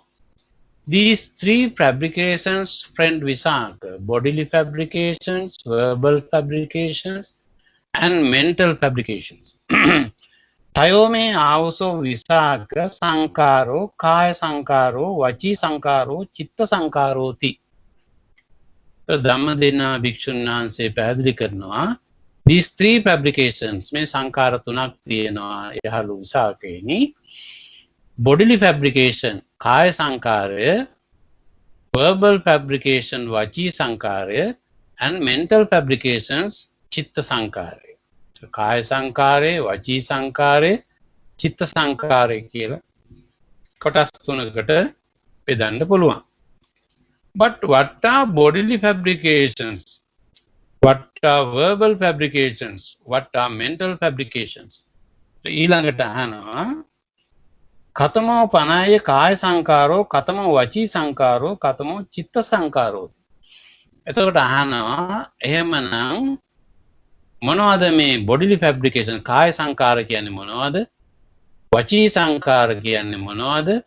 and චිත්ත සංකාර කියන්නේ මොනවද කියලා අහනවා. In and out breaths are bodily fabrications. Directed thought and evaluation are verbal fabrications. Perceptions and feelings are mental fabrications. එතකොට උත්තර දෙනවා අස්සාස පස්සාසා කෝ ආවසෝ විසාක කාය සංකාරෝ, විතක්ක විචාරා වචී සංකාරෝ, සංඥාච වේදනාච චිත්ත සංකාරෝ. එතකොට උත්තර දෙනවා in and out breathing. එතකොට ආස්වාසයේ සහ ප්‍රස්වාසයේ තමයි කාය සංකාරය. ඊළඟට විතක්ක විචාර directed thought and evaluation, විතක්ක විචාර කියන දෙක තමයි වචී සංකාරය. Perceptions and feelings are mental fabrications. එතකොට සංඥා හා වේදනා දෙක තමයි මනෝ චිත්ත සංකාර වෙන්නේ කියලා උත්තර දෙනවා. But why are in and out breaths bodily fabrications? Why are directed thought and evaluation verbal fabrications? Why are perceptions and feelings mental fabrications? එතකොට කස්මා පනාය අස්සාස පස්සාසා කාය සංකාරෝ, කස්මා විතක්ක විචාරා වචී සංකාරෝ, කස්මා සංඥාච වේදනාච චිත්ත සංකාරෝ. එතකොට ආනවා ඇයි මේ in and out breathing එක කාය සංකාර වෙන්නේ, විතක්ක විචාර දෙක වචී සංකාර වෙන්නේ, ඒ වගේම සංඥා හා වේදනා දෙක මනෝ චිත්ත සංකාර වෙන්නේ ඇයි කියලා ඊළඟට විසාක අහනවා. In and out breaths are bodily. These are things tied up with the body. That's why in and out breaths are bodily fabrication. having first directed one's thought and made an evaluation, one then breaks out into speech.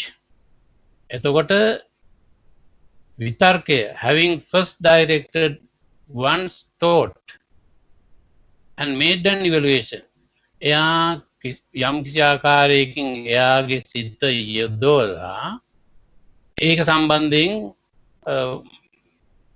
සිත මෙහෙවීමක් අගයීමක් වෙහෙසවීමක් යෙදවීමක් භාවිත කිරීමක් ඒ ගත්ත අරමුණ සම්බන්ධයෙන් එනවා. එහෙම වීම තුළින් තමයි one then breaks out into speech. ඒක වචනයට වචනගත කරන්නේ මේ දැකපු දේ වලට වචන දීලා වචන භාවිතයෙන් ඒක පැහැදිලි කිරීමක්, ඒක විස්තරයටපත් කිරීමක්, expand කිරීමක් සිද්ධ වෙන්නේ වචන භාවිතා කරලා ඒ අදහස ඒ සිතුවිල්ල ඒ thought එක expand කරන්නේ සංවිධානය කරන්නේ විහිදුවන්නේ වචන භාවිතා කරලා. ඒ නිසා වචී සංකාර බවට පත් වෙනවා. විතක්ක ਵਿਚාර දෙක වචී සංකාර බවට පත් වෙනවා. That's why directed thought and evaluation are verbal fabrication. Perceptions and feelings are mental. These are things tied up with the mind. That's why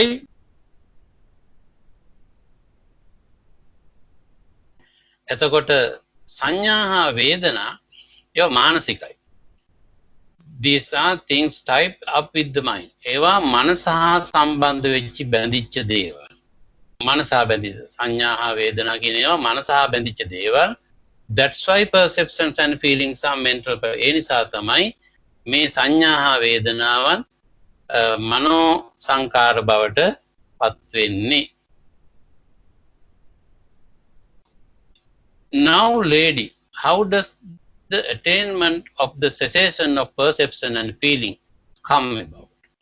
දැන් එතකොට මේ සංස්කාර ගොඩනගෙන හැටි පැහැදිලි කළා. මේවා කාය සංකාර, වචී සංකාර, චිත්ත සංකාර හැටියට මේවා ගොඩනගන්නේ ඒවටම විශේෂ වූ දේවල් හැටියට. හුස්ම ගන්න පුළුවන්, හෙලන්න පුළුවන් කයෙන් විතරයි. මනසින් හුස්ම ගන්න, වචනෙන් හුස්ම ගන්න බෑනේ. කයෙන් කරන එකක් ඒක. ඒ නිසා කාය සංකාර වෙනවා. වචන භාවිතය සිද්ධ වෙන්නේ එතකොට සිතුවිලි හසුරවනකොට, යමක් තේරුම් ගන්නකොට, අවබෝධ කර ගන්නකොට ඒකට වචන භාවිතා වෙන්න ඕනේ. වචන මාධ්‍ය කරගෙන තමයි ඒක හඳුනා ගන්න. ඒක ටූල් එක. ඒ සිතුවිල්ල, ඒ සිතුවිලි මෙහෙවීමට අදාළ වෙන උපකාර වෙන්නේ වචන. එතකොට ඒ නිසා ඒක වචී සංකාර වෙනවා. ඊළඟට යම් කිසි කෙනෙකුගේ සංඥාවන් හා වේදනාවන් විඳින්න පුළුවන් වෙන්නේ මනසින්. ඒ නිසා මනස සංවිධානය වෙන්නේ ඒ සංඥා හා වේදනාවන් භාවිතා කරලා තමයි මනස සකස් වෙන්නේ. ඒ නිසා ඒ දේවල් චිත්ත සංකාර බවට පත් වෙනවා කියලා පැහැදිලි කළේ.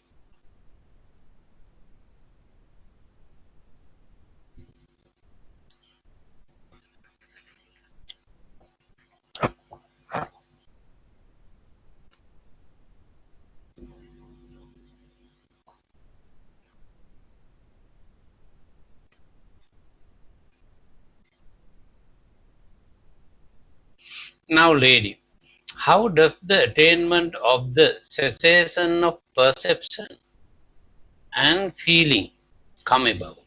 එතකොට විසාක ඊළඟට අහනවා තවත් ප්‍රශ්නයක්. How does the attainment of the cessation of perception and feeling come about? ආරවණි මේ සංඥා වේදිත නිරෝධයට පත්වීම සිද්ධ වෙන්නේ කොහොමද කියලා.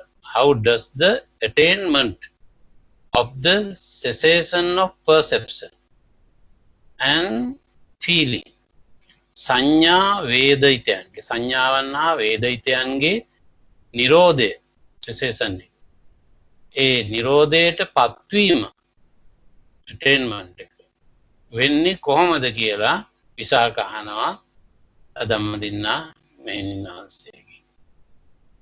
The thought does not occur to a monk as he is attaining the cessation of perception and feeling, that I am about to attain the cessation of perception and feeling, or that I am attaining the cessation of perception and feeling, or that I have attained the cessation of perception and feeling.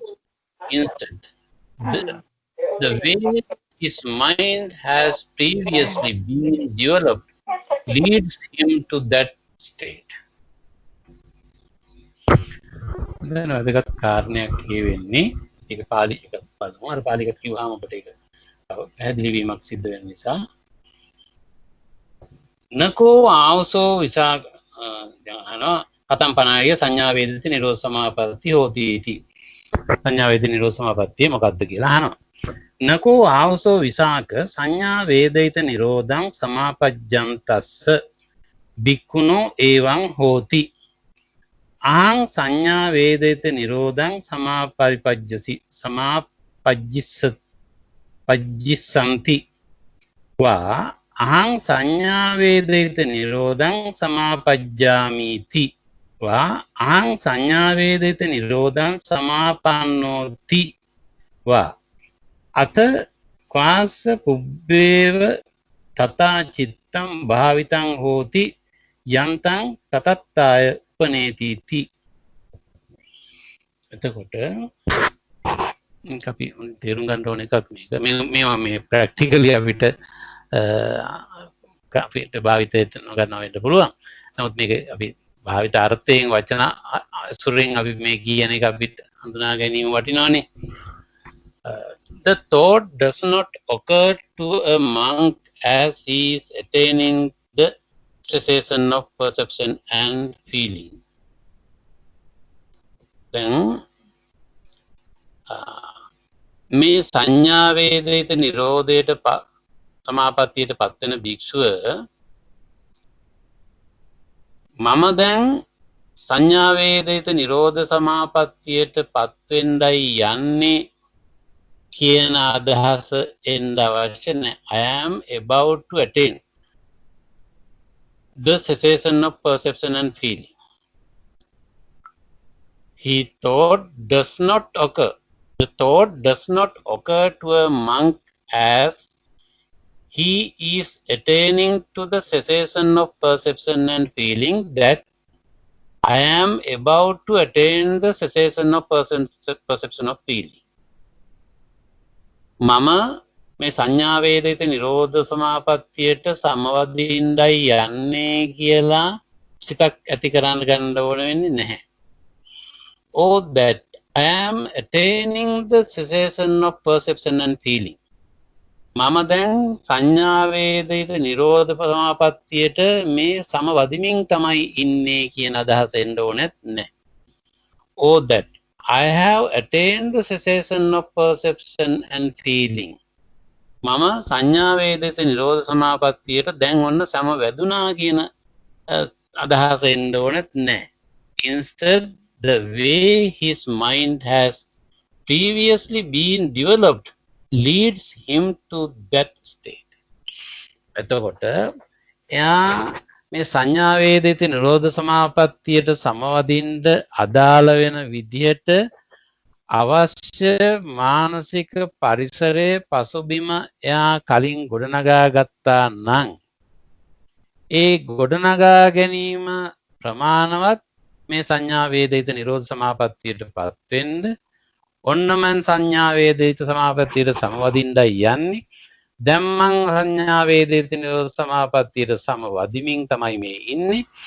ඔන්න දැන් මම මේ සංඥා වේදිත සමාපත්තියට සමවැදුනා කියලා කියන මේ අවස්ථා තුනම අදාළ යෝගියාට අදාළ වෙන්නේ නැහැ. එයාට අවශ්‍ය වෙන්නේ මේ සංඥා වේදිත නිරෝධ සමාපත්තියට සමවදින්න අවශ්‍ය වෙන මානසික පසුබිම පරිසරය මනස තුල කලින් සකසාගෙන තිබීමයි සිද්ධ වෙන්න ඕන. එතකොට ඊටු ටික සිද්ධ වෙන්න පුළුවන් කියන එක තමයි මේ පැහැදිලි කරන්නේ. එතකොට මේක දහමේ තියෙන ඉතාමත්ම ගැඹුරු වැදගත් කාරණයක්.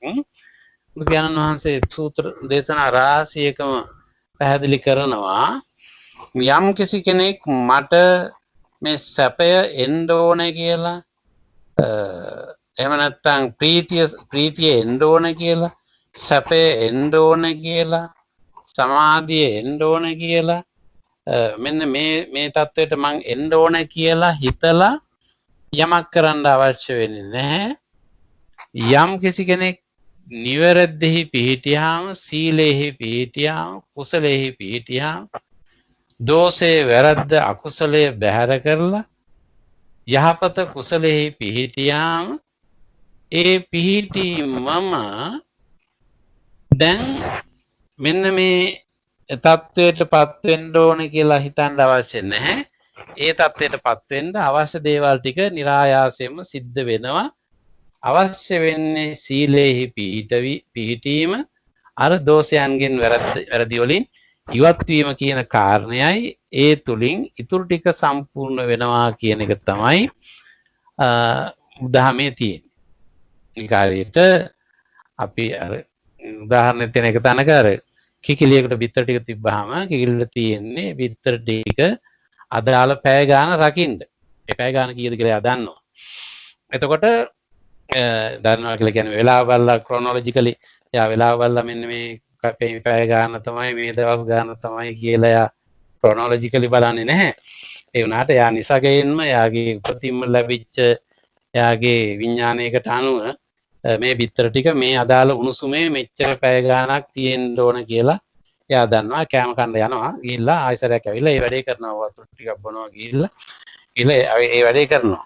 ඒතර ඒ වගේ මේක මෙච්චර දවස් ගානක් මෙහෙම එන්න ඕනේ මේකෙන් මෙන්න මේ විදිහට පුකුල් පටව මේකෙන් එළියට එන්න ඕනේ කියලා ප්‍රාර්ථනාවක් මොකොත් නැහැ. එයා ඒ විතර ටිකට උණුසුම දීමේ ක්‍රියාවලිය කරගෙන යනවා. ඒ ක්‍රියාව ගියාම එක්තරා අවස්ථාවකදී මේකෙන් කුකුල් පටව එළියට එයි. ඒක අමුතුවෙන් ප්‍රාර්ථනා කරන්න ඕනේ මේවා අස්සෙම කුකුල් පටව පැමිණේවා එළියට ඒවා කියලා. ඒකනි ප්‍රාර්ථනා කරන්න ඕනේ. එයාට තියෙන උණුසුම දෙන්න විතරයි. ඊටු ටික සිද්ධ වෙයි. අන්න ඒ උදාහරණයම දක්වලා සූත්‍ර දේශනාවල තියෙනවා. යම් කිසි කෙනෙක් පාපයෙන් ඉවත් වෙලා අකුසලයෙන් ඉවත් වෙලා යහපතෙහි පිහිටීම කුසලෙහි පිහිටීම නිවැරදිෙහි පිහිටීම වෙනකොටම ඊටු ටික සිද්ධ වෙනවා. ඊට අදාළව ඒ ටික සිද්ධ වෙනවා කියන එක තමයි ධර්මයේ තියෙන ක්‍රියාමාර්ගය. එතකොට මෙන්න මේ විදිහට යම් කිසි කෙනෙක් මේ ක්‍රියාදාමයේ යෙදෙනකොට යම් කිසි කෙනෙක් මේ ශික්ෂාවන්හි යෙදෙනකොට ඒ තැනැත්තා ඒ අදාළ වූ මානසික සංවර්ධනාත්මක අවදීන් පසු කරගෙන යද්දී එයාගේ සිත සංඥා වේදිත නිරෝධ සමාපත්තියකට පැමිණීම කියන එක සිද්ධ වෙනවා. ඔන්න මන් දැන් පත් වෙන්න ඕනේ කියන අදහස හෝ පත් වෙමින් ඉන්නවා හෝ පත් වුණා කියලා උනා නම් වෙන්න බෑ කොහෙත්ම දැන් මොකද සංඥා වේදන නිරෝධ නැහැනේ. එතකොට මේ විදිහට මේ process එක මෙහෙම යන්න ඕනේ නැහැ. ඒකට අදාළ වූ පසුබිම මනසේ සංවිධානය වෙලා එනකොට ඉතුරු ටික අනිවාර්යයෙන්ම සිද්ධ වෙනවා කියන එක තමයි මේ නම දෙන්න මෙන්නාසේ ඉසාකට පැහැදිලි කරන්න කියන්නේ.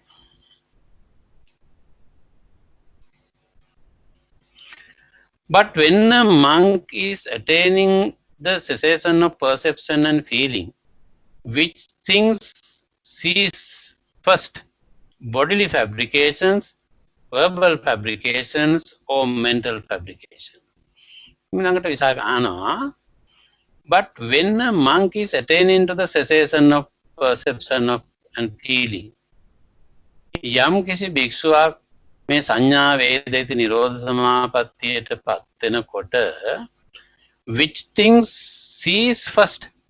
මොකද්ද ඉස්සෙල්ලාම නැති වෙලා යන්නේ? Bodily fabrications, verbal fabrications, or mental fabrications?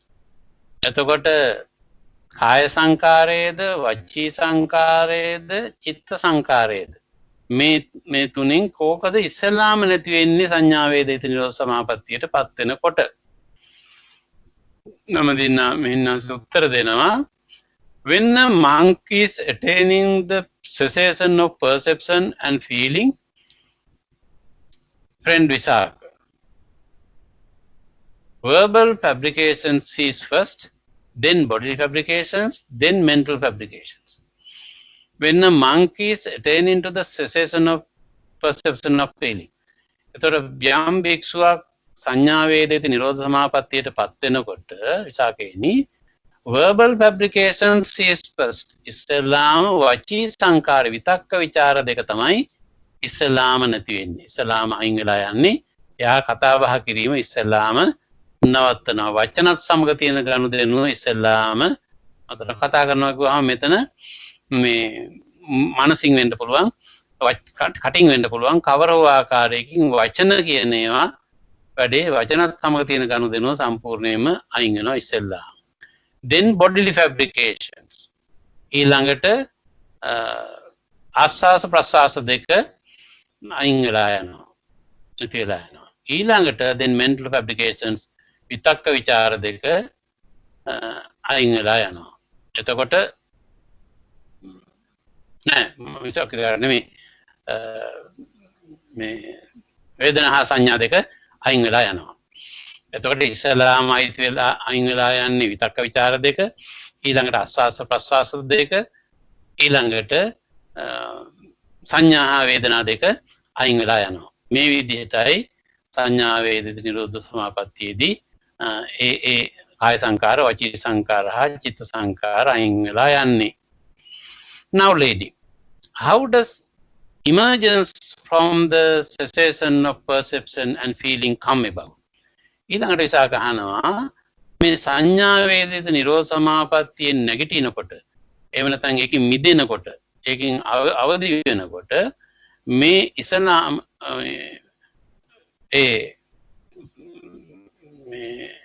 මේ සංස්කාරයන් අයින් වෙන්නේ කොයි විදිහටද? කොතනින්ද කොයි පිළිවෙලටද ඒවා අයින් වෙන්නේ කියලා අහනවා. The thought does not occur to a monk as he is emerging from the cessation of perception and feeling that I am about to emerge from the cessation of perception and feeling, or that I am emerging from the cessation of perception and feeling, or that I have emerged from the cessation of perception and feeling. Instead, the way his mind has previously been developed leads him to that state.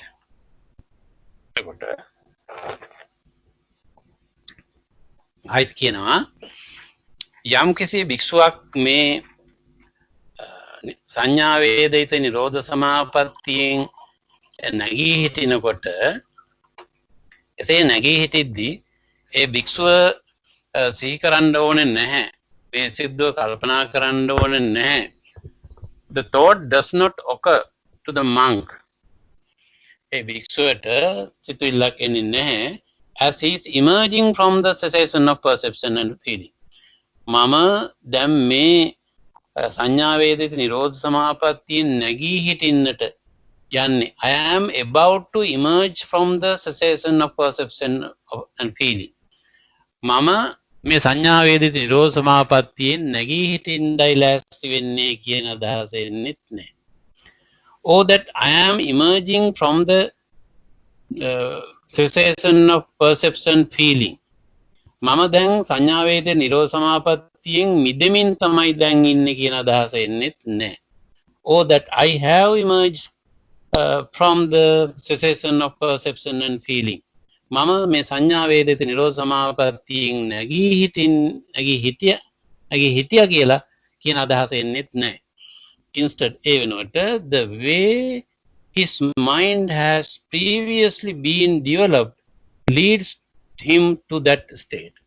එයාගේ මනස එයා කල්ලාතුවම සංවිධානය වෙලා තිබුණා මේ යම් කිසි කාල සීමාවක් මේ සංඥා වේදිත නිරෝධ සමාපත්තියට සමවැදිලා ඉඳලා හිටියානම් එසේ ඉඳලා ඒකින් අත මිදිනු කාලය පිළිබඳව ප්‍රී ඩිසයිඩඩ් එක. ඒක කල්ලාතුවයි තීරණය කරලා තියෙන්නේ මෙන්න මේ අවස්ථාව වෙනකොට මේ පැය ගාන හෝ මේ අරුණ නැගීම හෝ ඉර බැස යාම හෝ ඉර නැගීම හෝ කවර හෝ සාධකයක් භාවිතා කරලා මෙන්න මේ හෝරා ප්‍රමාණයක් මෙන්න මේ කාලයක් මේ සමාපත්තිය සමවැදිලා ඉඳලා ඒකෙන් මිදෙනවා කියන කලින් තිබිච්ච සටහනක් භාවිතා කරලා ඔටෝමැටිකලි ඒක සිද්ධ වෙනවා මිස මන් දැන් මේ සංඥා වේදිත නිරෝපත් සමාපත්තියට සමවැදිලා ඉන්නේ මන් දැන් ඒකෙන් අවදි වෙන්නයි යන්නේ ඔන්න මන් දැන් අවදි වෙමින් ඒකෙන් ඉන්නවා දැන් මං ඔන්න අවදි වුණා කියන මේ එක තෝට් එකක්වත් මෙතෙන්ට ඊට කලින් සංවිධානය වෙච්ච සටහනක් ඔස්සේ ක්‍රමයක් ඔස්සේ ඒ වික්ෂුන් වහන්සේ තුළ ඒ යෝගාවචරය තුළ ඒක සිද්ධ වෙනවා මිසක් මේක මෙන්න මෙහෙම සිද්ධ වෙනවා කියන අදහස අරගෙන ඒ තුළින් හැසිරවීමක් ක්‍රියාත්මක කිරීමක් කරන්න අවශ්‍ය වෙන්නේ නැහැ කියලා උත්තර දෙනවා.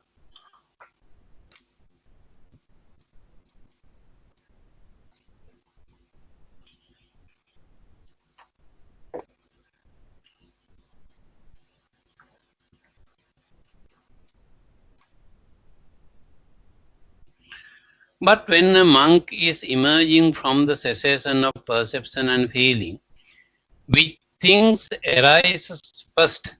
Bodily fabrications, verbal fabrications, or mental fabrications? ඊළඟට විසාක අහනවා යම් භික්ෂුවක් මේ සංඥා වේදිත නිරෝධ සමාපත්තියෙන් අවදි වෙනකොට නැගී හිටින විට ඉස්සෙල්ලාම which things arise first? ඉස්සෙල්ලාම ඇති වෙන සංස්කාරය මොකද්ද කියලා.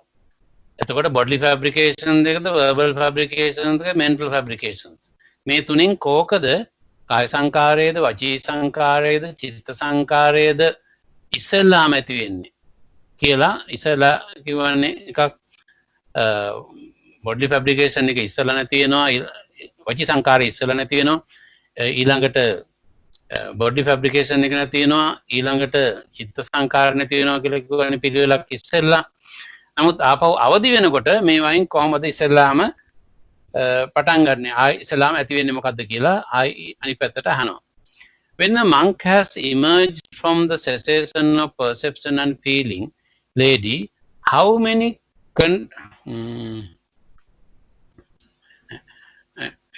when a monk is emerging from the cessation of perception and feeling, friend Visaka, mental fabrications arise first.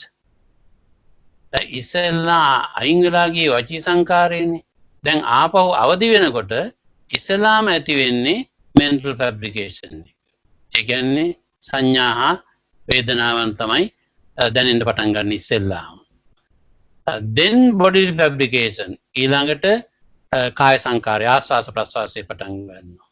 then verbal fabrication වචී සංකාරය පටන් ගන්නේ අන්තිමට. එතකොට අර මේ සමාවදිනකොට ඉස්සර මේ නැති වෙලා ගියේ verbal fabrications ඉස්සලා නැති වෙලා ගියා ඊළඟට bodily fabrication ඊළඟට mental fabrication දැන් අවදි වෙනකොට අනිත් පැත්තට සිද්ධ වෙන්නේ ඉස්සලාම ඇති වෙන්නේ mental fabrications ඊළඟට ඇති වෙන්නේ bodily fabrications ඊළඟට ඇති වෙන්නේ verbal fabrications අනිත් පැත්තට සිද්ධ වෙන්නේ. When a monk has emerged from the cessation of perception and feeling, lady, how many contacts make contact? When a monk has emerged from the cessation of perception and feeling, යම් භික්ෂුවක් මේ සංඥා වේදිත නිරෝධ සමාපත්තියෙන් අවදි වෙනකොට නැගී සිටිනකොට how many contacts make contact මොනවද ආපහු එයාට සම්බන්ධ වෙන්නේ විශේෂ වෙන්නේ අරමුණු වෙන්නේ. When a monk has emerged from the cessation of perception and feeling, friend Visaka, 3 contacts make contact. Contact with emptiness, contact with the singleness, and contact with the undirected. එතකොට ඉසා කියනවා මම මේක පාලි එක කියලා ඉන්නම් එතකොට ඔබට වඩා පැහැදිලි වෙනවා.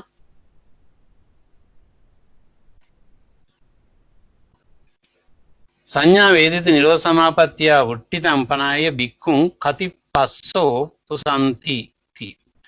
සංඥා වේදිත නිරෝධ සමාපත්තිය වුට්ටිතං කෝ ආවසෝ විසාක බික්ඛුං තයෝ පස්සා පුසන්ති. ශුඤ්ඤතෝ පස්සෝ අනිමිත්තෝ පස්සෝ අප්පනිහිතෝ පස්සෝති.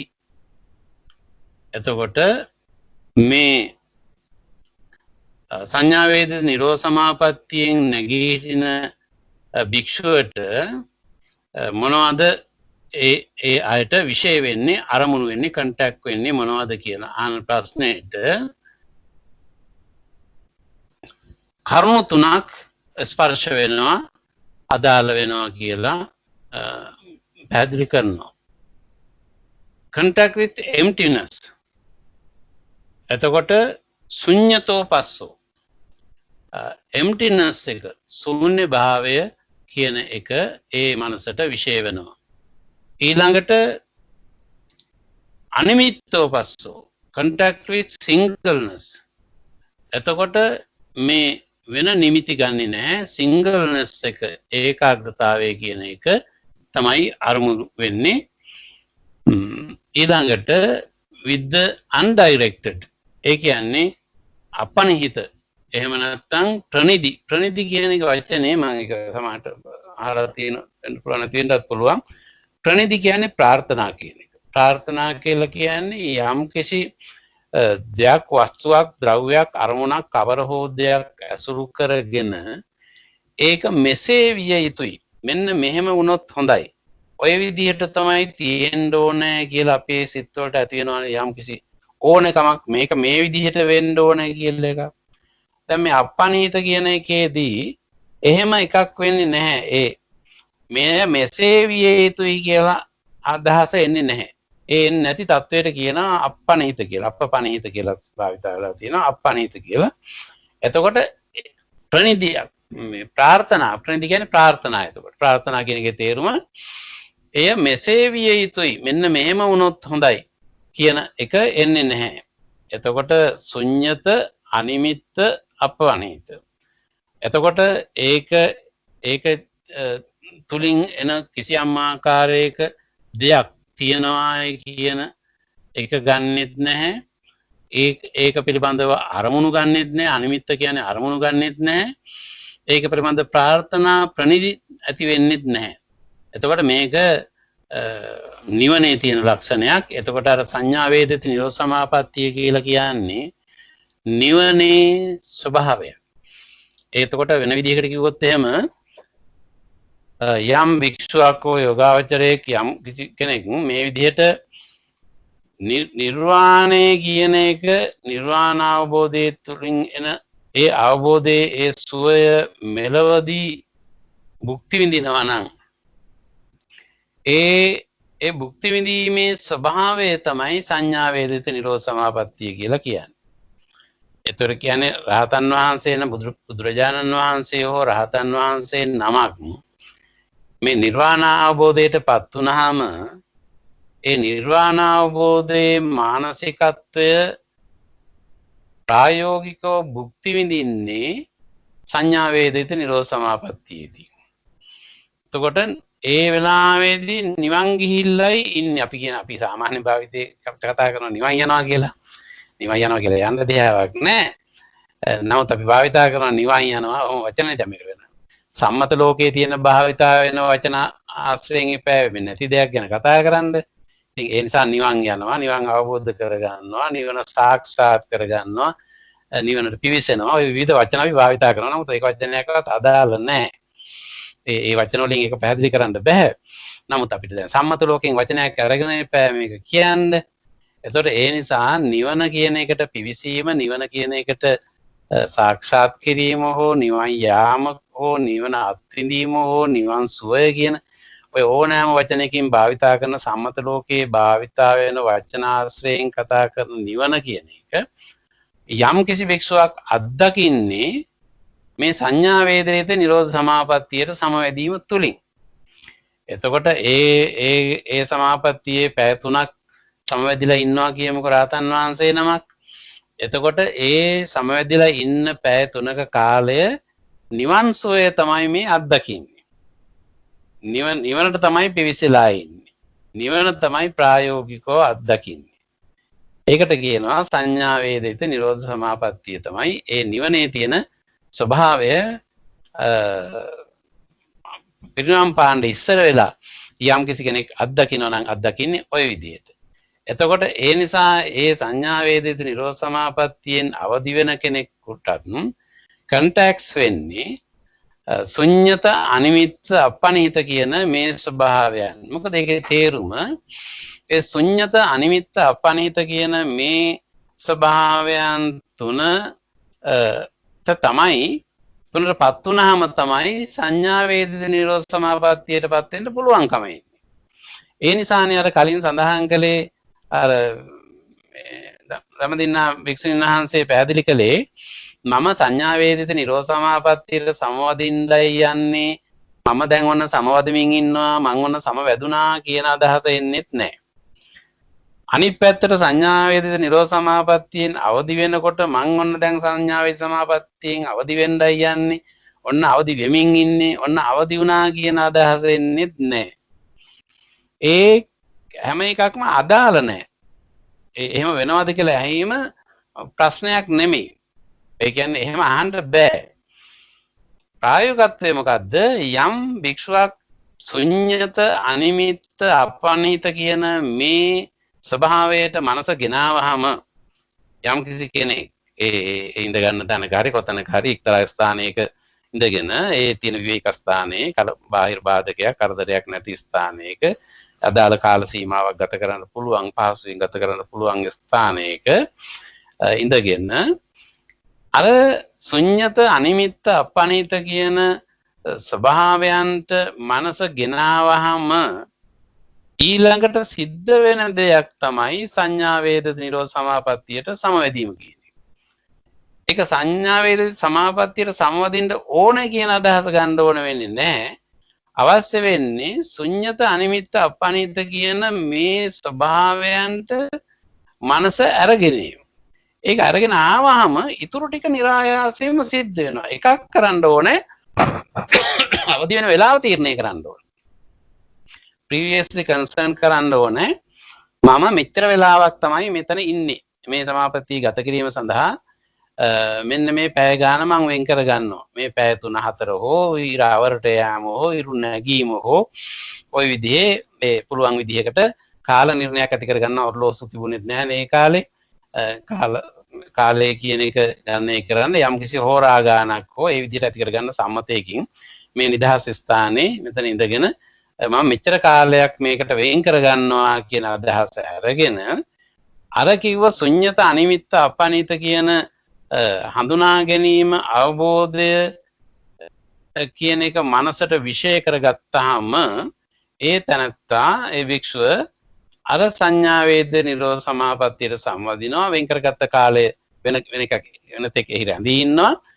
ඒ කාලය අවසන් වුණාට පස්සේ අර කලින් ඇති කරගත්තා වූ තීරණේ මත අර අපි මේ කම්පියුටර් වල දාලා තියෙන්නේ අපේ ලැප්ටොප් වල එහෙම තියෙන්නේ මේ Siemens බැටරි එකකින් වැඩ කරන ක්‍රමයක් තියෙන්නේ. අපි දැන් අපිට ඒකට අපි කිව්වහම මෙන්න මේ 6ට අවදි වෙන්න, අවදි වෙලා මෙන්න මේ වාදනය කරන්න කියලා කිව්වහම අපි ඒක ක්‍රියාත්මක වෙන්නේ. එහෙම නැත්නම් අපි ආහාරන වෙලාව දීලා තියෙන්නේ මේ වෙලාවට මට වාදනය කරන්න කියලා. එතෙක් යත් නිදා ගන්නවා, මාත් නිදා ගන්නවා. කම්පියුටරෙත් නිදි, මාත් නිදි.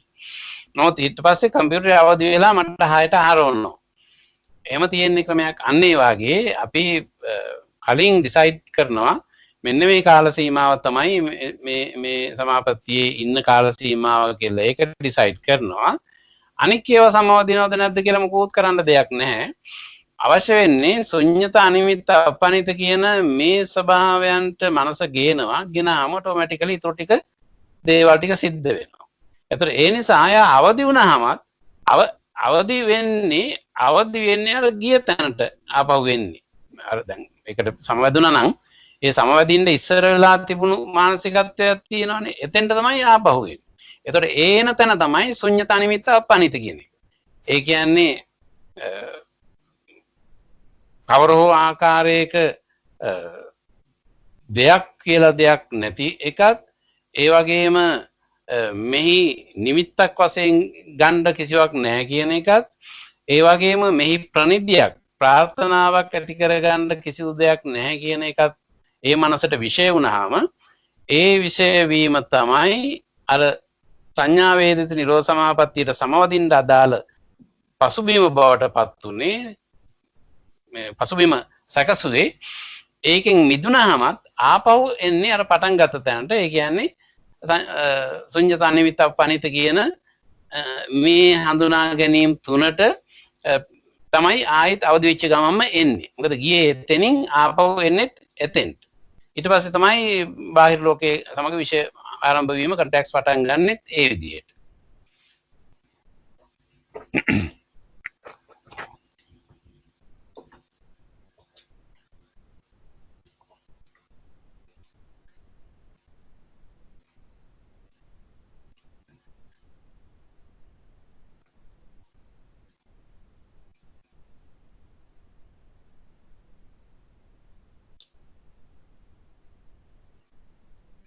ඊළඟට කියනවා when a monk has emerged from the cessation of perception and feeling lady, to what does his mind lean? To what does it tend? To what does it incline? එතකොට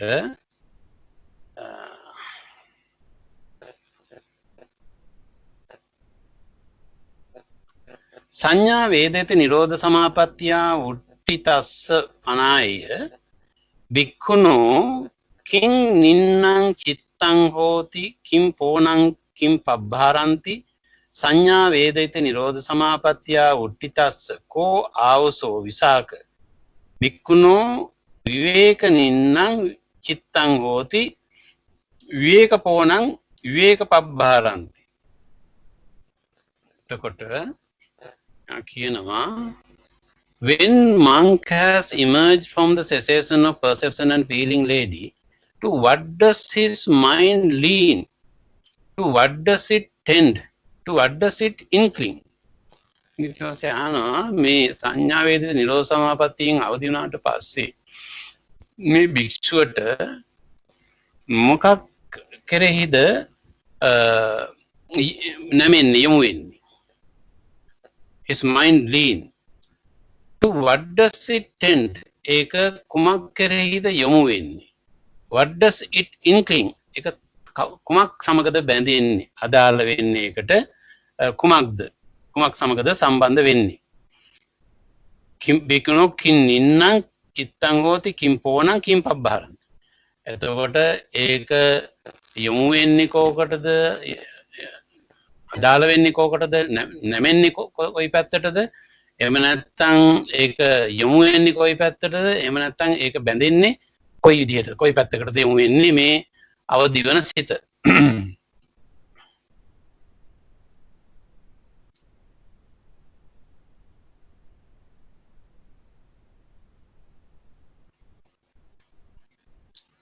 වෙන විදිහට කිව්වොත් අපි ඒ සංඥා වේදිත නිරෝධ සමාපatti නැගී හිටන භික්ෂුවගේ සිත නැමෙන්නේ කුමකටද?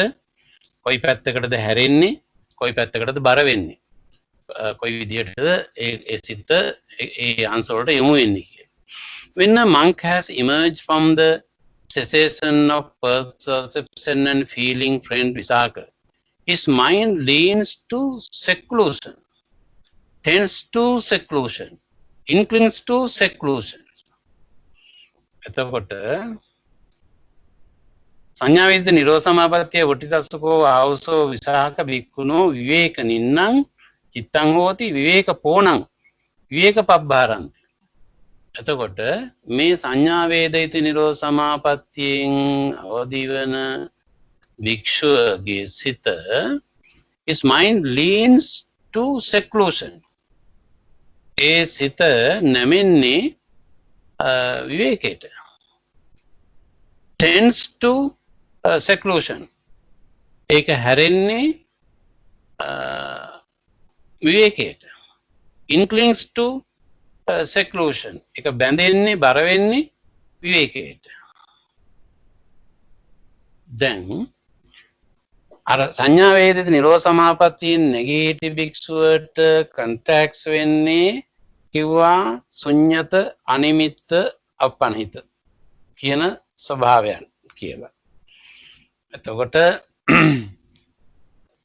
ඉන් පස්සේ ඒ අවදි වෙන භික්ෂුව ආයසරයක් බාහිර ලෝකයේ තියෙන දේවල් සමග ආයි ඊළඟට එන තත්ත්වය මොකක්ද කියලා අහුවාම ඒකට කියන්නේ ඒ සිත විවේකයටයි බර වෙන්නේ. විවේකයටයි හැරෙන්නේ.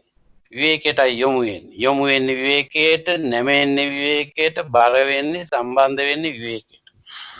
එහෙමනම් සංඥා වේදිත නිරෝධ සමාපත්තියට පත්වෙන භික්ෂුව සංඥා වේදිත නිරෝධ සමාපත්තියට පෙර ආතුව ශුන්්‍යත අනිමිත්ත අපනිත කියන ස්වභාවයට එන්නේ ඊට පෙර යාගේ සිත සෙක්ලූෂන් එකේ තියෙන්නේ, විවේකයේ තියෙන්නේ.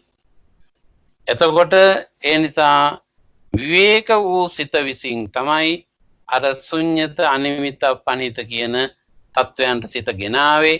එතන ඉඳන් තමයි ඒ භික්ෂුවට පුළුවන්කම ලැබුණේ සංඥා වේදිත නිරෝධ සමාපත්තියට සමවදින්න. එතකොට මෙන්න මේ ක්‍රමයට තමයි මේ නිවන කියන එක පිරිනිවන් පාන්න ඉස්සෙල්ලා රහත් වෙච්ච නිර්වාණ අවබෝධය ලැබූ තනත්තා පිරිනිවන් පාන්න කලින් ඒක අත්දකින්නේ ඒක මෙලොව වශයෙන්ම නිවන් සුවය අත්විඳින්නේ නිවන් සුවය දකින්නේ අවබෝධ කරගන්නේ අවබෝධය වෙලා තියෙන කලින් ඒ නිවන් සුවය අත්දකින්නේ මේ සංඥා වේදිත නිරෝධ සමාපත්තියට සම්වැදීම තුලින් ඒකට අවශ්‍ය මානසික පසුබිම සලසන්නේ විවේකය. ආ විවේකයේ තුලින් ඇති වෙන ශුන්්‍යත අනිමිත්ත අපනිත කියන මේ බැඳීම් විරහිත මනෝභාවයන් මානසික තත්වයන් ඒ තත්වයේ තුලින් තමයි ඒ මනස සංඥා වේදිත නිරෝධ සමාපත්තිය කියන ඒ මානසික හැසිරීමට හෝ මානසික අපිට වචන දාන්න බෑ මානසික වින්දනයක්ද හැසිරීමක්ද යෙදීමක්ද කියන වචන යොදන්න අමාරුයි ඒක. නමුත් ඒ தത്വයට පත්වීම කියන එක සංඥා වේදිත නිරෝධ සමාපත්තියට පත්වීම කියන එක ඒකේ රැඳෙන්නේ ඒ தത്വය තුලින් ඒක අදාළ වූ කාල සීමාවක් එහි ගත කරලා ඉන් පස්සේ අවදි වෙනවා. අවදි වෙනකොට අරමුණු වෙන්නේ ශුන්්‍යත අනිමිත්ත අපනිත කියන ලක්ෂණයන් තුන. ඒ තුنين පස්සේ මෙහාට ආවම බාහිර ලෝකය හා සම්බන්ධ වෙනකොට ආයිත් එන්නේ විවේකයේ කියන එක. එකටයි එයා කායික විවේකයේ මානසික විවේකයේ කියන මේ විවේකයටයි එයා අත්විඳින්නේ. ඊට පස්සේ එයා ඇවිල්ලා ඊට පස්සේ තවත් මෙහාට ආවයින් පස්සේ ඉතින් සතර ඉරියව්වලදී අනිකුත් සිව්පසේ පරිභෝජනය කිරීම හා අනිකුත් දේවල් වචන භාවිතය හා අනිකුත් කරුණු වල ප්‍රායෝගික විදීම කියන එක සිද්ධ වෙයි. ප්‍රායෝගික අනිකුත් කෙනෙක් වශයෙන් පේන්න ක්‍රියාත්මක වෙයි. මේ කියන තැනත්තාව කාටවත් හඳුනා ගන්න බෑ ඇත්තටම. ඒ කියන්නේ ඒ අපි මේ ලක්ෂණ මේව කතා කළාට මේ තැනත්තාව තවත් ලෝකේ ඉන්න පුදුන් කෙනෙකුට ඒ තැනත්තා හඳුනා ගන්න බෑ.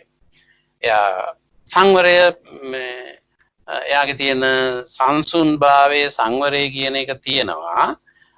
නමුත් ඒවා වුණත් යම් කිසි කෙනෙකුට පැහැදිලිව හඳුනා ගන්න බැරි වෙයි. මොකද අපේ බෞද්ධ සාහිත්‍යයේ තියෙන දේවල් වලට අනුව අපි තියෙනවානේ එක්තරා රහත් භික්ෂුවක් පවා මේ අනිකට කතා කරද්දී ටිකක් රළු විදිහට කතා කළා කියලා කරන අවස්ථාවක් තිබුණා කියලා. උතර ඒ නිසා එහෙම කෙනෙක්ගේ වචන වලින් පවා අපිට හඳුනා ගන්න අමාරුයි. ටිකක් සැර වචන පාවිච්චි කරන රහතන් වහන්සේලා හිටියා කියලා සූත්‍ර දේශනාවල තියෙනවා. එතකොට ඒ වගේම යම් කිසි කෙනෙක් හිමින් ගියාද, හයියෙන් ගියාද, ඉක්මනින් හැරිලා බැලුවද, එහෙම නැත්නම් හිමින්ද බැලුවේ, ඔයගේ දේවල් සාධක වශයෙන් ගන්න අමාරුයි. කෙනෙකුගේ හැසිරීම පැවැත්ම පිළිබඳව හඳුනා ගන්න පුළුවන් වෙන්නේ බොහොම අසීරුවෙන් යම් කිසි කෙනෙක් ඒ වගේ අවබෝධයක් තියෙන කෙනෙක් එයාගේ හැසිරීම නිශ්චය කරලා මිසක් බාහිර වශයෙන් හඳුනා ගන්න අමාරුයි. මුදුඟක් අයට ඕනකම තියෙනවා කතා කරනවා මේ මාර්ගඵලයන්ටපත් වෙලාද, මෙයාපත් වෙලාද, මෙයාට මොකද වෙලා තියෙන්නේ කියලා ඔය බාහිර ලෝකේ කතා කරනවා.